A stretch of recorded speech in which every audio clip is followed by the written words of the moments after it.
Anime की starting में हमें वैन के बारे में बताया जाता है, जो कि पहले एक बोरिंग सा ऑफिस वर्कर होता है और अपनी जिंदगी बस ऑफिस और घर तक ही सीमित रखता था। लेकिन एक दिन जब वो उठता है तो वो खुद को एक 2 साल के बच्चे के रूप में पाता है और वो बहुत ही हैरान हो जाता है कि ये सब क्या हो रहा है। वो अपने छोटे हाथों को देखकर बहुत ही कंफ्यूज हो जाता है और तुरंत रूम में इधर उधर देखने लगता है। उसके बाद वो विंडो के पास आ जाता है और बाहर का मेडिवल कैसल और सिटी को देखकर बिल्कुल मिसमराइज हो जाता है। तभी उसकी मैट टील वहाँ पर आ जाती है और उसे तुरंत पीछे खींच लेती है, क्योंकि वो समझाती है कि वैन गिर सकता है। वैन उससे कहता है कि वो बस बाहर का नजारा देख रहा था और खुद को रोक नहीं पाया। टिल ये देखकर बहुत ही कंफ्यूज हो जाती है कि एक छोटा सा बच्चा इतना स्मार्ट बातें कैसे कर रहा है। तभी वैन को कुछ पुरानी बातें याद आती है और वो बताता है कि उसका नाम वैन नेफेरिटो है और उसके फादर मैरिक्यू जेल्पा। और ये सुनकर टिल बहुत ही हैरान हो जाती है कि सब कुछ याद कर रहा है। उसके बाद ब्रेकफास्ट का टाइम होता है, जहाँ पर मेट्स उसे खाना खिला रही होती है और वैन को ये सब अटेंशन काफी पसंद आता है। तभी उसके फादर जेल्पा आते हैं और सबसे पूछते हैं कि आज क्या करोगे। वैन के भाई अपनी पढ़ाई के बारे में बताते हैं और जब वैन से पूछा जाता है तो वो कहता है कि वो बेसिक से स्टार्ट करेगा और अपने देश की हिस्ट्री और कल्चर सीखेगा। ये सुनकर सब बहुत ही हैरान हो जाते हैं, लेकिन जेल्पा खुश हो जाता है और सोचता है कि वैन भी एक टैलेंटेड मेज बनेगा। वैन को पता होता है कि इस दुनिया में अलग अलग मैजिक होती है, लेकिन सबसे पावरफुल फायर, वाटर, विंड और अर्थ माना जाता है और बाकी मैजिक को लोग इतना इम्पोर्टेंस नहीं देते। बाद में वैन टिल से दुनिया के बारे में और सीखता रहता है और ये जानकर बहुत ही एक्साइटेड हो जाता है कि यहाँ पर एल्व्स और ड्वार्फ्स जैसे अलग अलग स्पीसीज भी रहती है। जब मेट्स उसको रोकने की कोशिश करती है तो वैन टिल से कहता है कि उनकी बात को इग्नोर करें और फिर वो उससे मैजिक टूल्स के बारे में भी पूछता है, जिस पर टिल बताती है कि मैजिक क्रिस्टल और स्पेशल स्टोन के अंदर मैजिक स्टोर करके उनसे पावरफुल टूल बनाए जा सकते हैं। उसके बाद जब वैन बेसिक चीजें सीख रहा होता है तभी ओल्ड बटलर स्पार्टा उसके सामने बहुत ही सारी बुक्स को रख देता है और कहता है कि पढ़ाई स्टार्ट करने से पहले ये देखना जरूरी है कि तुम्हें पहले से कितना आता है। वैन उसकी डरावनी सी मूंछ को देखकर थोड़ा सा डर जाता है और कहता है कि मुझे भी प्रॉपर्ली पढ़ना नहीं आता, लेकिन थोड़ी बहुत मैथ्स तो आती है। तब स्पार्टा उसे एक सिंपल सा सवाल पूछता है कि 3 + 5 कितना होता है। वैन बिना फिंगर्स का यूज किए तुरंत आंसर दे देता है, जिसे देखकर स्पार्टा काफी ज्यादा इम्प्रेस हो जाता है और वो डिसाइड करता है कि वो वैन को खुद पर्सनली पढ़ाएगा। ये सुनते ही वैन समझ जाता है कि अब उसकी लाइफ मुश्किल होने वाली है और सच में स्पार्टा उसे सुबह से शाम तक पढ़ाता रहता है। लेकिन इसी वजह से वैन सिर्फ कुछ ही हफ्तों में पढ़ना और लिखना सीख जाता है। उसके बाद वो और मेहनत करता है और जब वो 4 साल का होता है तब उसकी शॉर्ट ट्रेनिंग स्टार्ट होती है। सबसे पहले वो टील के साथ प्रैक्टिस करता है, लेकिन उसकी एक भी अटैक को हिट नहीं कर पाता और थक कर नीचे बैठ जाता है और तब टील उसका मजाक उड़ाती है। वैन गुस्से में उसके पीछे भागता है, लेकिन बाकी मेट्स टील को पकड़ लेती है और वैन से कहती है कि उसे पनिश करो, लेकिन वैन कहता है कि कोई बात नहीं। फिर भी मेट्स फोर्स करती है तो वैन हल्का सा उसके फोरहेड पर टैप कर देता है और कहता है कि बस इतना ही पनिशमेंट काफी है। उसके बाद 1 साल तक वैन सिर्फ शॉर्ट ट्रेनिंग पर ही फोकस करता रहता है और 5 साल की एज तक वो बड़े स्टूडेंट को भी हरा देता है, क्योंकि उनके अटैक सिंपल होते हैं और वैन का दिमाग काफी तेज होता है। सब लोग उसे जीनियस समझने लगते हैं और ये देखकर और भी हैरान होते हैं कि वो सबके साथ अच्छे से बिहेव करता है। तभी एक दिन नाइट्स का डिप्टी कमांडर डी वहाँ पर आता है और वैन का हाथ चेक करता है। वो देखते है कि वैन के हाथ बिल्कुल स्मूथ हैं और उसमें प्रैक्टिस के मार्क्स भी नहीं है। ये देखकर वो सोचने लगता है कि बिना प्रैक्टिस के ये इतना स्ट्रॉन्ग कैसे हो गया। वैन उससे कहता है कि वो पढ़ाई में बिजी रहता है, इसलिए ज्यादा प्रैक्टिस नहीं करता।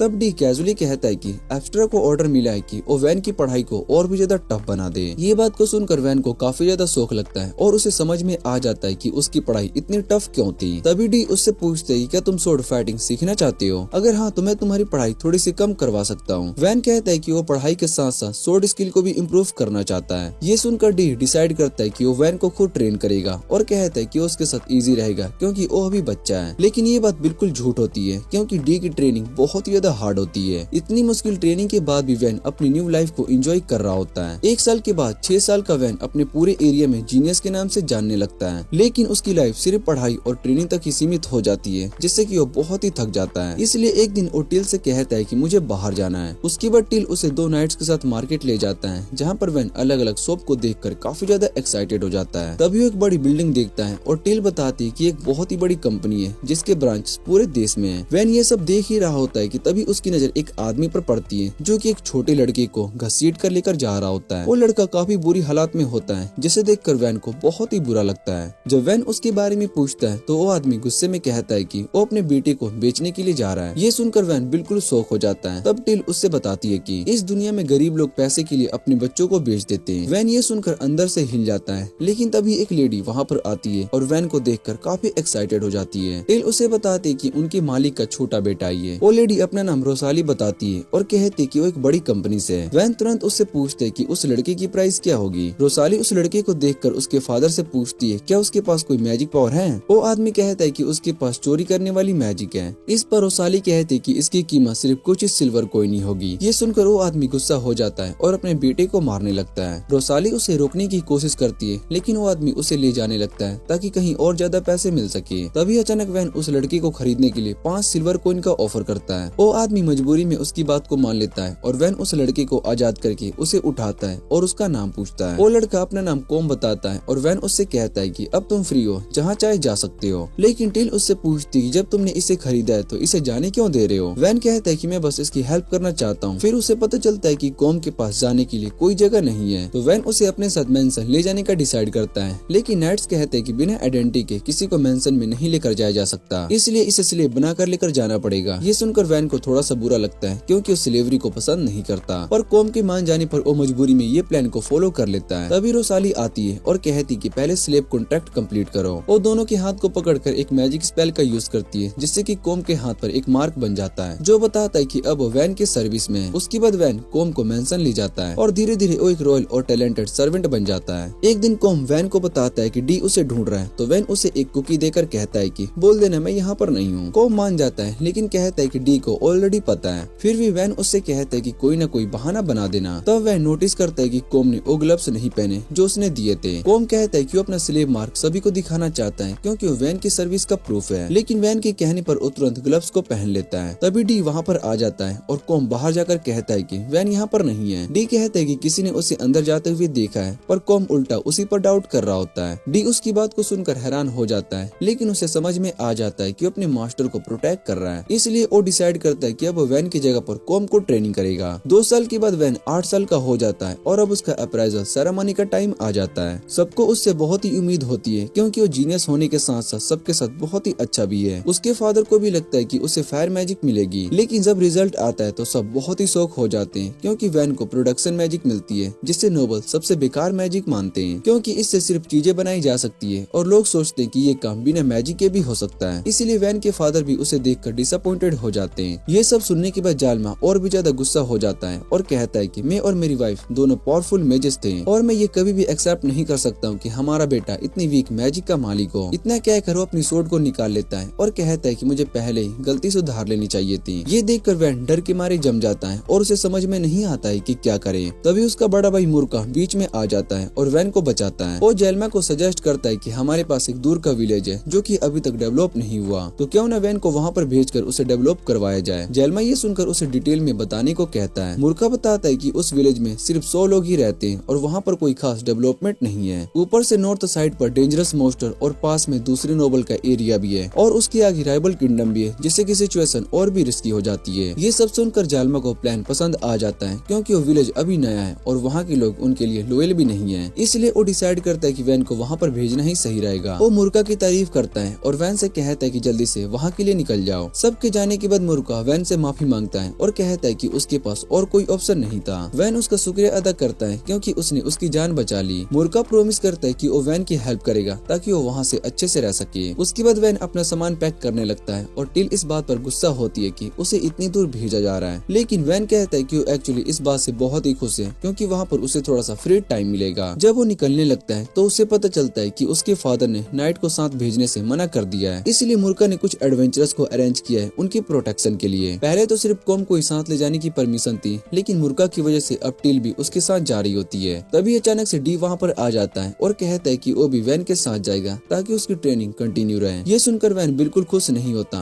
और कहता है कि फादर ने मना किया है, लेकिन डी कहता है कि उसे ऐसा कोई ऑर्डर नहीं मिला और अपने 2 नाइट के साथ वहाँ पर आ जाता है। उसके बाद सिर्फ डी ही नहीं बल्कि स्पार्टा भी वहाँ पर आ जाता है और कहता है कि मैंने मेंशन से रिटायरमेंट ले ली है और अब मैं तुम्हारे साथ चलूंगा ताकि मैं तुम्हें पढ़ाता रहूं। जैसे ही कैरे चलती है वैन थोड़ा सा उदास हो जाता है क्योंकि उसके फादर ने उसके चुपके से भेजने का प्लान बनाया था, इसलिए वो अपने फैमिली स्टेटस भी यूज नहीं कर सकता। लेकिन बाहर पूरा सिटी उसे फेयरवेल देने के लिए खड़ा होता है क्योंकि नाइट्स ने बड़े बड़े बैनर्स लगा दिए होते हैं और ये देखकर वैन बहुत ही शौक हो जाता है। लेकिन सब लोग उसे अलविदा कहते हैं और प्रॉमिस करते हैं कि वो वापस जरूर आएगा। आगे जाते हुए वैन अपनी प्रोडक्शन मैजिक को टेस्ट करता है और एक छोटी सी लड़की को सोड में चेंज कर देता है। ये देखकर टिल और कॉम बहुत ही हैरान हो जाते हैं और वैन कहता है कि वो बस अपनी मैजिक का सही यूज समझना चाहता है। थोड़ी देर के बाद वो विलेज के पास पहुंचने वाली होते हैं और वैन काफी एक्साइटेड होता है। वो कॉम से कहता है कि अगर तुम्हें यहाँ की लाइफ पसंद ना आए तो तुम वापिस से जा सकते हो, मैं कॉन्ट्रैक्ट भी हटा दूंगा। लेकिन कॉम मना कर देता है और कहता है कि वो आखिर तक वैन के साथ ही रहेगा। ये सुनकर वैन थोड़ा सा सरप्राइज्ड हो जाता है, लेकिन तभी अचानक से कैरी रुक जाती है और वैन बाहर देखने जाता है। वहाँ पर पता चलता है कि विलेज पर बैंडिट्स ने अटैक कर दिया है। डी बताता है कि वो बैंडिट्स काफी एक्सपीरियंस्ड हैं और विलेजर उनका सामना नहीं कर पाएंगे। उनकी संख्या भी बहुत ही ज्यादा है और वो एरो से अटैक कर रहे होते हैं। इसलिए डी कहता है कि हमें मिलकर उनसे फाइट करनी होगी, तभी उन्हें भगाया जा सकता है। तभी एडवेंचरस का लीडर ऑर्थो फाइट करने से मना कर देता है। वो कहता है कि उसका काम सिर्फ वैन को सेफली विलेज तक पहुंचाना है और अपने लोगों को रिस्क में नहीं डालना चाहता। इस पर डी कहता है कि विलेजर्स अब वैन के अंडर आने वाले हैं, इसलिए उन्हें बचाना जरूरी है। लेकिन ऑर्थो सीधा मना कर देता है और कहता है कि वो नाइट नहीं है, इसलिए उसकी सोच अलग है। डी के पास अब कोई भी जवाब नहीं होता। वो डिसाइड करता है कि वो खुद नाइट के साथ बैंडिट से लड़ेगा। वो ये भी कहता है कि अगर कुछ हो जाए तो वैन को वापस सिटी ले जाना। तभी स्पार्टा सबको रोकता है और कहता है कि वो भी एक पावरफुल मेज है और वो हेल्प करेगा। वो एक प्लान बताता है जिसमें कि वो वॉल बनाएंगे और बाकी लोग दूर से अटैक करेंगे और नाइट साइड से अटैक करेंगे। इससे बैंडिट्स कंफ्यूज हो जाएंगे और भाग जाएंगे। वैन पूछते है कि क्या वो खुद फाइट करेगा, तो स्पार्टा हाँ कहता है और ये सुनकर वैन कहता है कि ये बहुत ही डेंजरस है और वो मर सकता है। लेकिन स्पार्टा कहता है कि वो अपनी लाइफ ऐसे ही खत्म करना चाहता है। वैन ये सुनकर मना कर देता है और कहता है कि वो किसी को मरने नहीं देगा। तो वैन एक नया प्लान बताता है और कहता है कि वो खुद डिकोय बनेगा। ये सुनकर सब बहुत ही शौक हो जाते हैं और टिल तुरंत मना कर देती है। कॉम भी उसकी जगह लेने की बात करता है, लेकिन वैन कहता है कि वो किसी अपने को खोना नहीं चाहता है, इसलिए वो खुद ही ये करेगा। उसका प्लान होता है कि वो कैरेज लीडर सीधा बैंडिट्स पर अटैक करेंगे, जिससे कि सबका ध्यान उस पर चला जाएगा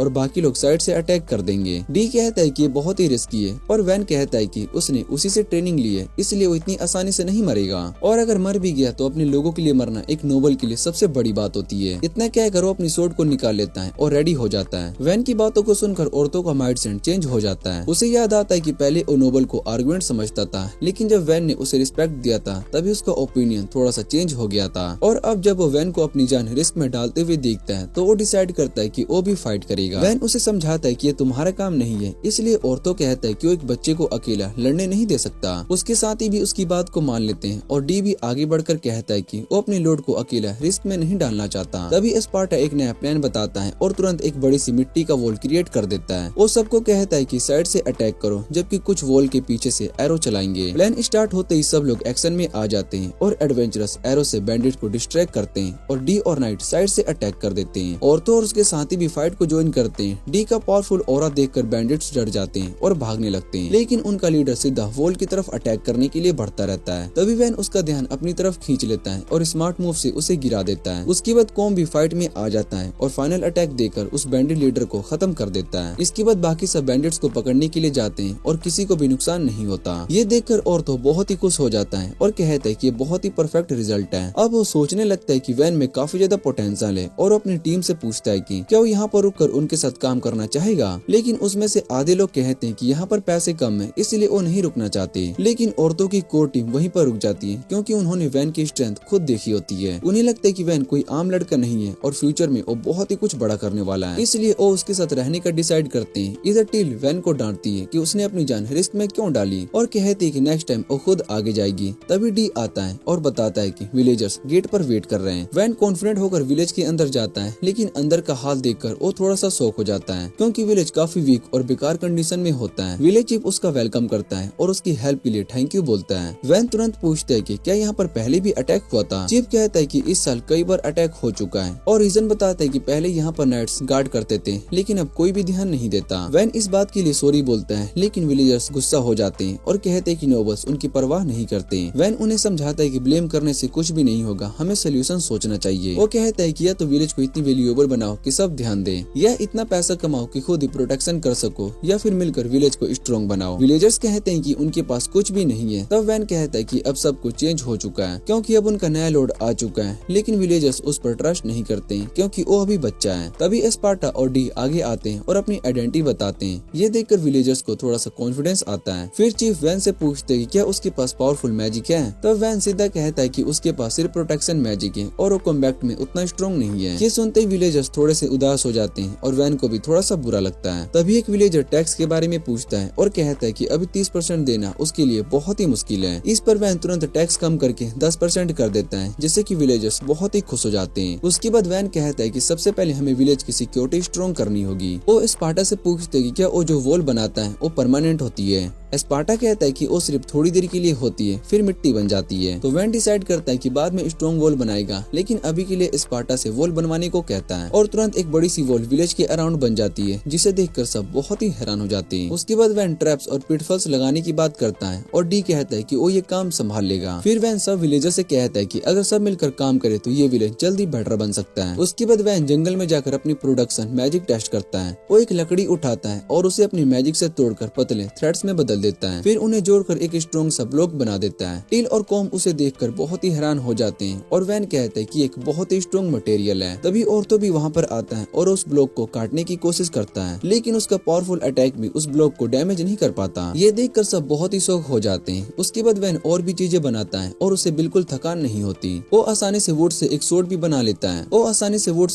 बना देता है। कॉम उस सोर्ड को देखकर बहुत ही खुश हो जाता है, तो वैन उसे गिफ्ट कर देता है। फिर टिल भी उसे देखने लगती है, तो वैन उसे भी एक एक्स दे देता है, लेकिन टिल उस एक्स को देखकर बहुत ही खुश नहीं होती, क्योंकि वो थोड़ा सा स्कैरी डिजाइन का होता है। उस रात जब टिल और कॉम सो रहे होते हैं, हम वैन को देखते हैं जो कि कैंप फायर के पास बैठा होता है और उसे बिल्कुल भी नींद नहीं आ रही होती है। वो काफी थक चुका होता है। ट्रेवल और फाइट की वजह से वो ऊपर से कई दिनों से नहाया भी नहीं होता, इसलिए वो काफी गंदा फील कर रहा होता है। वैन सोचता है कि अगर मुझे इस विलेज को ठीक करना है तो सबसे पहले बेसिक फैसिलिटी बनानी होगी। अगले दिन वो एक ओपन जगह पर जाकर नोनो क्यूब से घर बनाना स्टार्ट करता है और सभी विलेजर्स उसे देखने के लिए वहाँ पर आ जाते हैं। वैन स्टेप बाय स्टेप सबसे पहले स्ट्रॉन्ग पिलर बनाता है और फिर दीवारें और रूम्स बनाता है और लास्ट में रूफ लगा देता है और देखते ही देखते कुछ ही सेकंड में एक बड़ा सा मेंशन रेडी हो जाता है। ये देखकर सभी लोग बहुत ही हैरान हो जाते हैं और वैन खुश होता है कि उसके पास रहने के लिए अच्छा घर है। तभी लोग उसकी प्रोटेक्शन मैजिक की तारीफ करते हैं, लेकिन वैन कहता है कि ऑफेंसिव मैजिक ज्यादा बेटर होती है क्योंकि उससे लोगों को प्रोटेक्ट किया जा सकता है। लेकिन टिल और काम कहते हैं कि वो वैन के टाउन में रहना पसंद करेंगे और स्पार्टा भी बोलता है कि शांति के टाइम पर वैन की एबिलिटी सबसे यूजफुल है। डी और औरतों भी उसकी तारीफ करते हैं और कहते हैं कि तुमने तो घर इतनी जल्दी बना दिया जितनी देर में हुसैन बोल्ट 100 मीटर भी नहीं दौड़ा था। वैन कहता है कि अगर वो लोग वुड लेकर आएंगे तो उनके लिए भी घर बना देगा, जिसे सुनते ही सब लोग बहुत ही एक्साइटेड हो जाते हैं। विलेज चीफ भी पूछता है और सब विलेजर्स अपने टूटे हुए घरों की प्रॉब्लम बताते हैं। ये सब देखकर वैन समझ जाता है कि अब पूरे विलेज के घर बनाना उसके लिए काफी बड़ा है, थकाने वाला काम होने वाला है। वैन जानता होता है कि ये काम बहुत ही मुश्किल है, लेकिन वो अपने लोगों को निराश नहीं करना चाहता था और उनके घर वैसे भी कभी भी गिर सकते हैं, इसलिए वो सबसे कहता है कि अगर तुम लोग वुड ले आओ तो मैं तुम सभी के लिए घर बना दूंगा। और ये सुनते ही सभी विलेजर्स बहुत ही खुश हो जाते हैं। उसके बाद वैन एक साथ पूरा रेजिडेंटल एरिया बना देता है, जिसे देखकर सभी लोग उसकी स्किल पर बहुत ही हैरान हो जाते हैं। लोग कहते हैं कि सिर्फ पावर होना ही बड़ी बात नहीं होती, बल्कि वैन को प्लानिंग भी आती है। वैन बताता है कि उसने ग्रिड लेआउट का यूज किया है, जिसमें हर साइड पर घर और बीच में वाइड रोड्स हैं और अभी के लिए सभी के घर सेम है ताकि कोई झगड़ा ना कर सके। विलेजर्स उसके लिए इतने थैंकफुल होते हैं कि वो अपनी थोड़ी बहुत फसल भी उसे गिफ्ट में दे देते हैं। उसके बाद वैन अपने मेंशन के पास एक पब्लिक बात बनाता है, क्योंकि वो डेली नहाना चाहता है और सब लोग उस बात को देखकर बहुत ही क्यूरियस हो जाते हैं। टेल और ग्रीन हेयर वाली मेज प्यूरल उसके साथ नहाने को बोलती है, लेकिन वैन शर्मा जाता है और मना कर देता है। पहले गर्ल्स नहाने के लिए जाती है और प्यूरल टिल से कहती है कि वैन बाकी नोबल से बिल्कुल अलग है और वो बहुत ही काइंड है। उसके बाद बॉयज की बारी आती है और वैन कॉम के साथ बात में जाता है, जहाँ वो देखते हैं कि ट्रेनिंग की वजह से कॉम काफी ज्यादा स्ट्रॉन्ग हो गया है। तभी डी और नाइट्स भी वहाँ पर आ जाते हैं और हमेशा की तरह थोड़ा सा हंगामा कर देते हैं। दिन के एंड में वैन अपने रूम में आकर रेस्ट करता है और सोचता है कि आज का दिन काफी थकाने वाला था। अगले दिन जब वो उठता है तो देखता है कि नाइट्स ने विलेज के अराउंड एक ट्रेंच बना दी है और प्रोटेक्शन के लिए। ये देखकर वैन कहता है कि इसमें पानी भरना चाहिए और वैसे भी उन्हें ड्रिंकिंग, फार्मिंग और बाथ के लिए पानी की जरूरत है। इसलिए वैन डिसाइड करता है कि अब उनका नेक्स्ट गोल एक स्टेबल वाटर सोर्स बनाना होगा। फिर वो नियर बाई वाटर सोर्स ढूंढता है और स्पार्टा उस डायरेक्शन में एक छोटा सा कैनाल बना लेता है। इसके बाद डी और बाकी सभी लोग कैनाल को और बड़ा और लंबा करने लगते हैं और वैन उनके पीछे पीछे अपनी मैजिक से उनके वॉल्स को और स्ट्रॉन्ग बना रहा होता है ताकि पानी लीक ना हो। वैन नोटिस करता है कि डी बड़े मजे से मिट्टी को खोद रहा है और स्पार्टा कहता है कि अपनी एज के हिसाब से वो काफी एक्टिव है। कॉम और नाइट्स भी पूरी मेहनत कर रहे होते हैं और वैन सोचता है कि इस कैनाल को कंप्लीट होने में कम से कम 1 हफ्ता लग जाएगा, लेकिन वो डिसाइड करता है कि पानी लाना बहुत ही जरूरी है, क्योंकि बेसिक फैसिलिटी होने के बाद यहाँ मर्चेंट्स भी आएंगे और सभी की लाइफ बेटर हो जाएगी। लेकिन शाम तक ही वो लोग आधा कंप्लीट कर देते हैं, जिसे देखकर वैन बहुत ही हैरान हो जाता है। वो सबको रोक देता है और कहता है कि अब बस करो, लेकिन डी कहता है कि अभी काम वो कर सकता है। और वैन कहता है कि सब लोग तुम्हारी तरह स्ट्रॉन्ग नहीं है और बाकी सभी तो थक कर हिल भी नहीं पा रहे होते हैं। ये सुनकर डी भी मान जाता है और सब रेस्ट करने लगते हैं। अगले दिन वो कैनाल कंप्लीट कर देते हैं और सब लोग रिवर के पास जमा होते हैं उसे देखने के लिए। वैन स्पार्टा को बोलता है गेट खोलने के लिए और जैसे ही स्टोन हटाता है तो पानी कैनाल में बहना स्टार्ट हो जाता है। ये देखकर सब लोग बहुत ही खुश हो जाते हैं और विलेजर्स इतना सारा पानी देखकर बहुत ही हैरान हो जाते हैं। धीरे धीरे वो पानी विलेज के अंडरग्राउंड ट्रेंच में भी भर जाता है। लेकिन वैन को डर होता है कि बारिश में फ्लड ना आ जाए, इसलिए वो ये डिसाइड करता है कि विलेज के पीछे एक लेक बनाई जाएगी जो कि एक्स्ट्रा पानी का स्टोर करे। थोड़ी देर में वो लोग एक बड़ा सा लेक बनाते हैं और पूरा विलेज उसे देखने के लिए आ जाता है। विलेज चीफ वैन का शुक्रिया अदा करता है क्योंकि अब उन्हें पानी के लिए दूर नहीं जाना पड़ेगा। कुछ दिनों के बाद वैन विलेज की वॉल को और स्ट्रॉन्ग बना देता है और सब लोग कहते हैं कि अब कोई भी अटैक करे कुछ भी नहीं बिगड़ सकता। लेकिन वैन फिर भी सेटिस्फाई नहीं होता और वो वॉल के ऊपर वेपन्स लगा देता है ताकि वो दूर से ही एनिमीज पर अटैक कर सके। वैन कहता है कि ये बस बेसिक है, लेकिन बाकी लोग कहते हैं कि ये सब देखने में बहुत ही पावरफुल और इम्प्रेसिव लग रहा है। सब लोग ये देखकर कहते हैं कि कोई भी उनके विलेज से पंगा लेने की हिम्मत नहीं करेगा। तभी स्पार्टा कहता है कि इसे विलेज कहना गलत होगा क्योंकि अब ये एक फोर्ट्रेस जैसा लगने लगा है। डी कहता है कि अगर जेल्पा को वैन की इसकी असली पावर का पता होता वो कभी उसे यहाँ भेजता ही नहीं, बल्कि वो तुरंत अपना उसे सक्सेसर बना देता। लेकिन स्पार्टा कहता है कि जेल्पा सिर्फ कॉम्बैक्ट पावर को ही इम्पोर्टेंस देता है और वो वैन की एबिलिटी को कभी भी नहीं समझ पाता। डी कहता है कि वैन के पास कॉम्बैक्ट पावर भी काफी है और वो किसी से भी स्ट्रॉन्ग हो सकता है। दोनों की बात थोड़ी सी सीरियस हो जाती है। तभी वैन उन्हें रोक देता है और कहता है कि हमें झगड़ा करने की बजाय अपनी लाइफ बेटर बनाने पर फोकस करना चाहिए। ये सुनकर डी हंसने लगता है और मान लेता है कि वैन जहाँ भी रहेगा एक ग्रेट रूलर बनेगा। वो कहता है कि एक दिन वैन अपने फादर से भी बहुत ही बड़ा किंगडम बना सकता है। लेकिन वैन को इस सब से ज्यादा भूख लग रही होती है और वो ब्रेकफास्ट करने लगता है जो कि टिल ने बनाया होता है। खाते वक्त वैन को पता चलता है कि उनके पास इंग्रेडिएंट्स और सीजनिंग की कमी है जिससे फ्यूचर में प्रॉब्लम हो सकती है। स्पार्टा कहता है कि सिर्फ डिफेंसिंग स्ट्रॉन्ग करना इनफ नहीं है, उन्हें इनकम के बारे में भी सोचना चाहिए। वैन कहता है कि फर्नीचर और बेसिक चीजें वो मैनेज कर लेगा और विलेजर्स वेजिटेबल से काम चला लेंगे। लेकिन जब उसे पता चलता है कि उसके फेवरेट डिजर्ट्स के लिए इंग्रेडिएंट्स नहीं है तो वो बहुत ही शौक हो जाता है और टिल की तरफ ऐसे देखता है जैसे उसने उसे धोखा दे दिया हो। तभी वैन डिसाइड करता है कि वो एक ऐसी इंडस्ट्री बनाएगा जिससे विलेज को पैसे भी मिले और सब कुछ मिल सके। वो सबसे आइडिया मांगता है जहाँ पर कॉम कहता है कि नैनो क्यूब्स बेच देते हैं, लेकिन वैन मना कर देता है क्योंकि उन्हें सिर्फ वही यूज कर सकता है। फिर टिल कहती है कि मॉन्स्टर हंट करके पैसा कमा सकते हैं, लेकिन वैन उस आइडिया को भी रिजेक्ट कर देता है क्योंकि ये काम सिर्फ एडवेंचरस और नाइट का है। स्पार्टा कहता है कि इस विलेज में कोई स्पेशल चीज ढूंढना मुश्किल है, इसलिए वैन खुद ही उसके बारे में सोचने लगता है। कुछ दिन बाद में वैन का सामना औरतों के ग्रुप के एक मोटे आदमी से हो जाता है जो कहता है कि तुम्हारे लोग अपने वेपन्स को यूज नहीं करते। ये सुनकर वैन थोड़ा सा इरिटेट हो जाता है और कहता है कि वेपन्स दिखाने के लिए नहीं बल्कि यूज करने के लिए होते हैं। तभी वो मोटा आदमी एक शील्ड निकालता है जो कि ओर्क लेदर का बना होता है और कहता है कि ये काफी स्ट्रॉन्ग है और तुम लोग इस पर अटैक करके देख लो। कॉम थोड़ा सा हेजिटेट करता है लेकिन फिर भी वो अपनी कटाना से हल्का सा अटैक करता है, लेकिन अगली सेकंड शील्ड का एक और हिस्सा टूट जाता है जिसे देखकर सब लोग बहुत ही हैरान हो जाते हैं। वो मोटा आदमी शॉक हो जाता है, उसका नया शील्ड भी इतनी आसानी से टूट गया और ऊपर से वैन बताता है कि ये स्वॉर्ड असली मेटल की नहीं बल्कि वुड की बनी हुई है। ये सुनकर वो आदमी रोने लगता है, लेकिन वैन तुरंत अपनी मैजिक से उस शील्ड को ठीक कर देता है। तभी वहाँ पर औरतों आ जाता है और वैन को रेयर और खरीदने का ऑफर देता है। वैन देखता है कि औरतों के पास एक कार्ड भरा हुआ है जिसमें कि आयरन, कॉपर, सिल्वर और थोड़ा सा गोल्ड भी होता है, लेकिन सबसे रेयर चीज मिथ्रिल ऑर्क होती है जिसे देखकर वैन थोड़ा सा एक्साइटेड हो जाता है। औरतों बताता है कि विलेज के पास वाले माउंटेन्स में ये सब इजीली मिल जाता है, कोई ध्यान नहीं देता।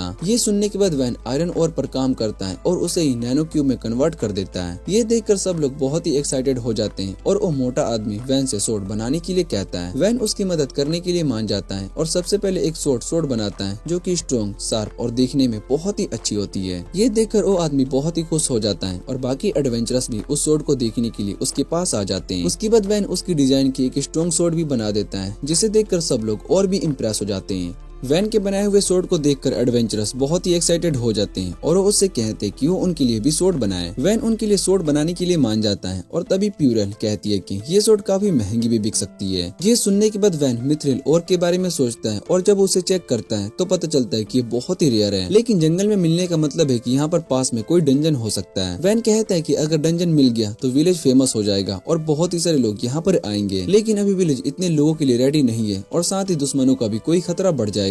तभी प्लूरल कहती कि वैन के फादर नाइट भेज देंगे, लेकिन वैन बताता है कि उसके फादर उसे यहाँ से हटा देंगे। इसलिए वैन पहले विलेज को डेवलप करना चाहता है और बाद में डंजन के बारे में बताना चाहता है। और तो उसके दोस्त भी डिसाइड करते हैं कि वो इस बात को सीक्रेट रखेंगे। उसके बाद वैन विलेज को और बेटर बना देता है, लेकिन टिल उसकी हेल्थ को लेकर परेशान होती है। तभी एक विलेजर आकर बताता है कि आर्मर्ड लिजार्ड मॉन्स्टर विलेज की तरफ आ रहा है। वैन तुरंत सभी को वॉल के अंदर जाने को कहता है और गेट्स को बंद करवा देता है। विलेजर्स बहुत ही डरे होते हैं, लेकिन वैन उन्हें मोटिवेट करता है कि हम साथ में मिलकर जीत सकते हैं। सभी विलेजर्स लड़ने के लिए रेडी हो जाते हैं। वैन उन्हें वॉल्स पर जाकर पोजीशन लेने को कहता है। तभी पता चलता है कि औरतों और उसकी पार्टी बाहर है, इसलिए वैन खुद लीड करने का डिसीजन लेता है और सबके साथ वॉल्स की तरफ बढ़ जाता है। टील आंखों में आंसू लेकर वैन का हाथ पकड़ लेती है। वैन उसे हर्ट नहीं करना चाहता, इसलिए वो खुद जाने की वजह डी को भेजता है ताकि उस सिचुएशन को देखकर उसे बताया। डी जैसे ही वॉल पर पहुंचता है तो सामने का सीन देखकर बहुत ही शॉक हो जाता है। वो बताता है कि लगभग 40 आर्मर्ड लिजार्ड विलेज की तरफ आ रहे हैं और वो बहुत ही बड़े हैं। ये देखकर डी पैनिक करने लगता है क्योंकि एक लिजार्ड को हराना ही बहुत ही मुश्किल होता है और यहाँ तो इतने सारे। तभी वैन उसको ऑर्डर देता है कि बलिस्टा में आयरन औरस लोड करके फायर करे। नाइट कहते हैं कि नॉर्मल वेपन्स इन पर काम नहीं करते, लेकिन डी डिसाइड करता है कि इस बार वो उस पर ट्रस्ट करेगा। वो सबको एरोस लोड करने के लिए कहता है और फायर का ऑर्डर देता है। जैसे ही एरोस लिजार्ड को लगते हैं तो पहले कुछ भी नहीं होता, लेकिन कुछ सेकंड के बाद वो लिजार्ड गिरने लगते हैं और सिर्फ पहले अटैक में 10 लिजार्ड गिर जाते हैं और ये देखकर डी बहुत ही हैरान हो जाता है वैन के वेपन को देखकर। फिर वो सेकंड राउंड के लिए बोलता है, लेकिन एरोस बहुत ही कम बचे होते हैं। फिर भी वो फायर करवाता है। इस बार भी कुछ लिजार्ड्स गिर जाते हैं, लेकिन आधे बचे होते हैं और एरोस खत्म हो जाते हैं। डी ये बात वैन को बताता है। तभी वैन को याद आता है कि वुडन सोर्ड ने एक स्ट्रॉन्ग शील्ड को काट दिया था, इसलिए वो डी को कहता है कि वुडन एरोस को यूज करो। नाइट इस बात पर हंसते हैं क्योंकि वुड से कुछ नहीं होता, लेकिन डी सभी को चुप रहने के लिए कहता है और वैन पर ट्रस्ट करता है। फिर वो सबको वुडन एरो से अटैक करने का ऑर्डर देता है और जैसे ही वो अटैक करते हैं तो वुडन एरोस भी लिजार्ड को बहुत ही डैमेज कर देते हैं। वुडन एरोस काफी अच्छे होते हैं लिजार्ड को मारने के लिए क्योंकि वो सीधा उनके वेटल पार्ट पर लगते हैं। अब डी को पूरा यकीन हो जाता है कि अब उन्हें कोई नहीं हरा सकता। वो सभी विलेजर्स को फिर से एरोस लोड करने को कहने लगता है और सब मिलकर बचे हुए सभी लिजार्ड को खत्म कर देते हैं। इसके बाद डी जीत का ऐलान करता है और सभी विलेजर्स खुशी से चीयर करने लगते हैं। टिल भी वैन को जोर से हक कर लेती है और वैन खुद भी हैरान होता है कि उसके वेपन्स इतने पावरफुल कैसे निकले। वॉल पर नाइट्स भी कहते हैं कि इस फाइट में तो कोई भी इंजर्ड नहीं हुआ और उनके पास एमओ भी बच गया है। डी सोचता है कि फाइट इतनी जल्दी खत्म हो गई, उसे थोड़ा सा अजीब लग रहा था, लेकिन ये सब वैन की एबिलिटी की वजह से पॉसिबल हुआ। थोड़ी देर के बाद विलेजर्स औरतों की हेल्प से लिजार्ड की बॉडीज को प्रोसेस करने लगते हैं। औरतों उन्हें बताता है कि आइस, फैंग्स, स्किन और मैजिक कोर्स को सेल करना है और मीट को खाने के लिए स्टोर करना है। और ये भी कहता है कि नॉर्मली ये काम बहुत ही मुश्किल होता है, लेकिन वैन के बनाए गए नाइफ्स की वजह से सब कुछ आसान हो गया। तभी वैन वहाँ पर आता है और इतने सारे मीट को देखकर एक बड़ी सी पार्टी रखने का डिसीजन लेता है। रात को सब लोग मिलकर सेलिब्रेशन करते हैं और जमकर मीट खाते हैं। औरतों की पार्टी वैन को बताते हैं कि उसके वेपन्स बहुत ही अच्छे काम कर रहे हैं। ये सुनकर डी भी वैन से सोर्ड बनाने के लिए कहता है और बाकी नाइट्स भी उससे वेपन मांगने लगते हैं। वैन कहता है कि वो अभी बिजी है, लेकिन बाद में सबके लिए बना देगा। इसके बाद औरतों बताते हैं कि एक आर्मर्ड लिजार्ड काफी महंगा बिकता है और ये सुनकर वैन सोचने लगता है कि अब इतने पैसे का क्या करेगा। इसके बाद एस्पार्टा वैन को एक बुरी न्यूज देता है और कहता है कि अगर कोई विलेज 100 गोल्ड कॉइन से ज्यादा कमाता है तो उसका आधा टैक्स के रूप में देना पड़ता है। और ये सुनते ही वैन का मूड पूरा खराब हो जाता है और वो सोचता है कि क्या कोई टैक्स बचाने का तरीका है, लेकिन एस्पार्टा कहता है कि इतना बड़ा अमाउंट छुपाया नहीं जा सकता। और वैन और भी टेंशन में आ जाता है क्योंकि उसे डर होता है कि अगर उसके फादर को इस विलेज की इम्पोर्टेंस पता चल गई तब वो उसे कहीं दूर भेज देंगे। तभी स्पार्टा को एक आइडिया आता है और वो रिपोर्ट म्यूरिया को कर सकते हैं जालपा की वजह। इससे वो क्रेडिट वैन के भाई को दे सकते हैं और इस तरीके से वो यहाँ पर ज्यादा टाइम रह सकते हैं। अगले दिन वो मर्चेंट्स विलेज में आ जाते हैं और इतनी बड़ी वॉल्स को देखकर बहुत ही कंफ्यूज हो जाते हैं। तभी वैन गेट पर उनका वेलकम करता है। वो वैन को पहचान लेते हैं और बहुत ही हैरान हो जाते हैं कि वो यहाँ पर क्या कर रहा है। वो अपना नाम बिली और रेंगो बताते हैं और वैन उन्हें अंदर ले आता है। जैसे ही वो वेयर हाउस देखते हैं तो इतना सारा मटेरियल देखकर बहुत ही शॉक हो जाते हैं। उन्हें यकीन नहीं होता है कि एक छोटा सा विलेज इतने मोस्टर को हरा सकता है। लेकिन वैन सीधा पूछता है कि क्या वो ये सब खरीदेंगे। मर्चेंट्स तुरंत हाँ बोल देते हैं और कहते हैं कि उन्हें सब कुछ अरेंज करने के लिए 1 महीना लगेगा। वैन मान जाता है और उन्हें फ्री में थोड़ा सा मीट भी दे देता है। उसके बाद उन्हें अपने वेपन्स दिखाता है जिसे देखकर वो और भी इम्प्रेस हो जाते हैं और बिना बार्गेनिंग किए प्राइस के लिए मान जाते हैं। लेकिन जब वैन उनसे प्रमोशन के लिए कहता है तो हेजिटेट करते हैं। तब वैन समझ जाता है कि उस बिजनेस को छुपाना चाहते हैं, लेकिन वैन उन्हें समझाता है कि ये सीक्रेट ज्यादा दिन तक नहीं रहेगा। इसलिए वो उन्हें एक और आइडिया देता है कि वो लोग यही विलेज में अपनी शॉप खोल लेंगे जिससे कि उन्हें और भी ज्यादा प्रॉफिट हो सकता है। मर्चेंट्स भाई वैन का ऑफर तुरंत मान लेते हैं और उसके सामने झुककर उसका शुक्रिया करते हैं। वैन उन्हें कहता है कि वो तुरंत अपनी शॉप बनाना स्टार्ट करें और फिर वो उनके लिए एक जबरदस्त शॉप बना देता है जैसा कि वो हमेशा से चाहते थे। कुछ ही देर के बाद वैन के पास 2 नए गेस्ट आ जाते हैं। एक होती है एक नोबल लड़की और उसके साथ एक स्ट्रॉन्ग नाइट भी होती है। नाइट थोड़ी सी स्ट्रिक्ट होती है और कहती है कि वो चेक करेगी कि वैन सच में जीनियस है या नहीं। इधर स्पार्टा वैन को बोलता है जिस स्पीड से विलेज डेवलप हो रहा है जल्दी ये सिटी बन जाएगा, इसलिए वैन को 10,000 लोगों के लिए प्लानिंग करनी होगी। वैन डिसाइड करता है कि वो एक स्टार से फोर्ट्रेस बनाएगा जिससे एनिमीज को अटैक करने में काफी मुश्किल होगी। स्पार्टा को ये आइडिया बहुत ही पसंद आता है। तभी वहीं पर नाइट अंदर आ जाती है और बताती है कि पड़ोसी टेरिटोरी से लोग आए हैं। जब वैन उन्हें मिलता है तो वही नोबल लड़की और नाइट निकलते हैं। नाइट अपना नाम मीरा बताती है और लड़की अपना नाम आर्ट बताती है। वैन उन्हें बैठने को कहता है। मीरा सीधा पूछती पूछती है कि क्या वैन जानना चाहता है कि वो यहाँ पर क्यों आए। वैन कहता है कि वो उसे जज करने के लिए आए हैं और ये सुनकर मीरा हंसने लगती है क्योंकि वो सही बोल रहा है। फिर वो बताती है कि उन्हें लगता है कि वैन यहाँ पर अपने फादर के कहने पर आया है ताकि उनके टेरिटरी पर कब्जा कर सके,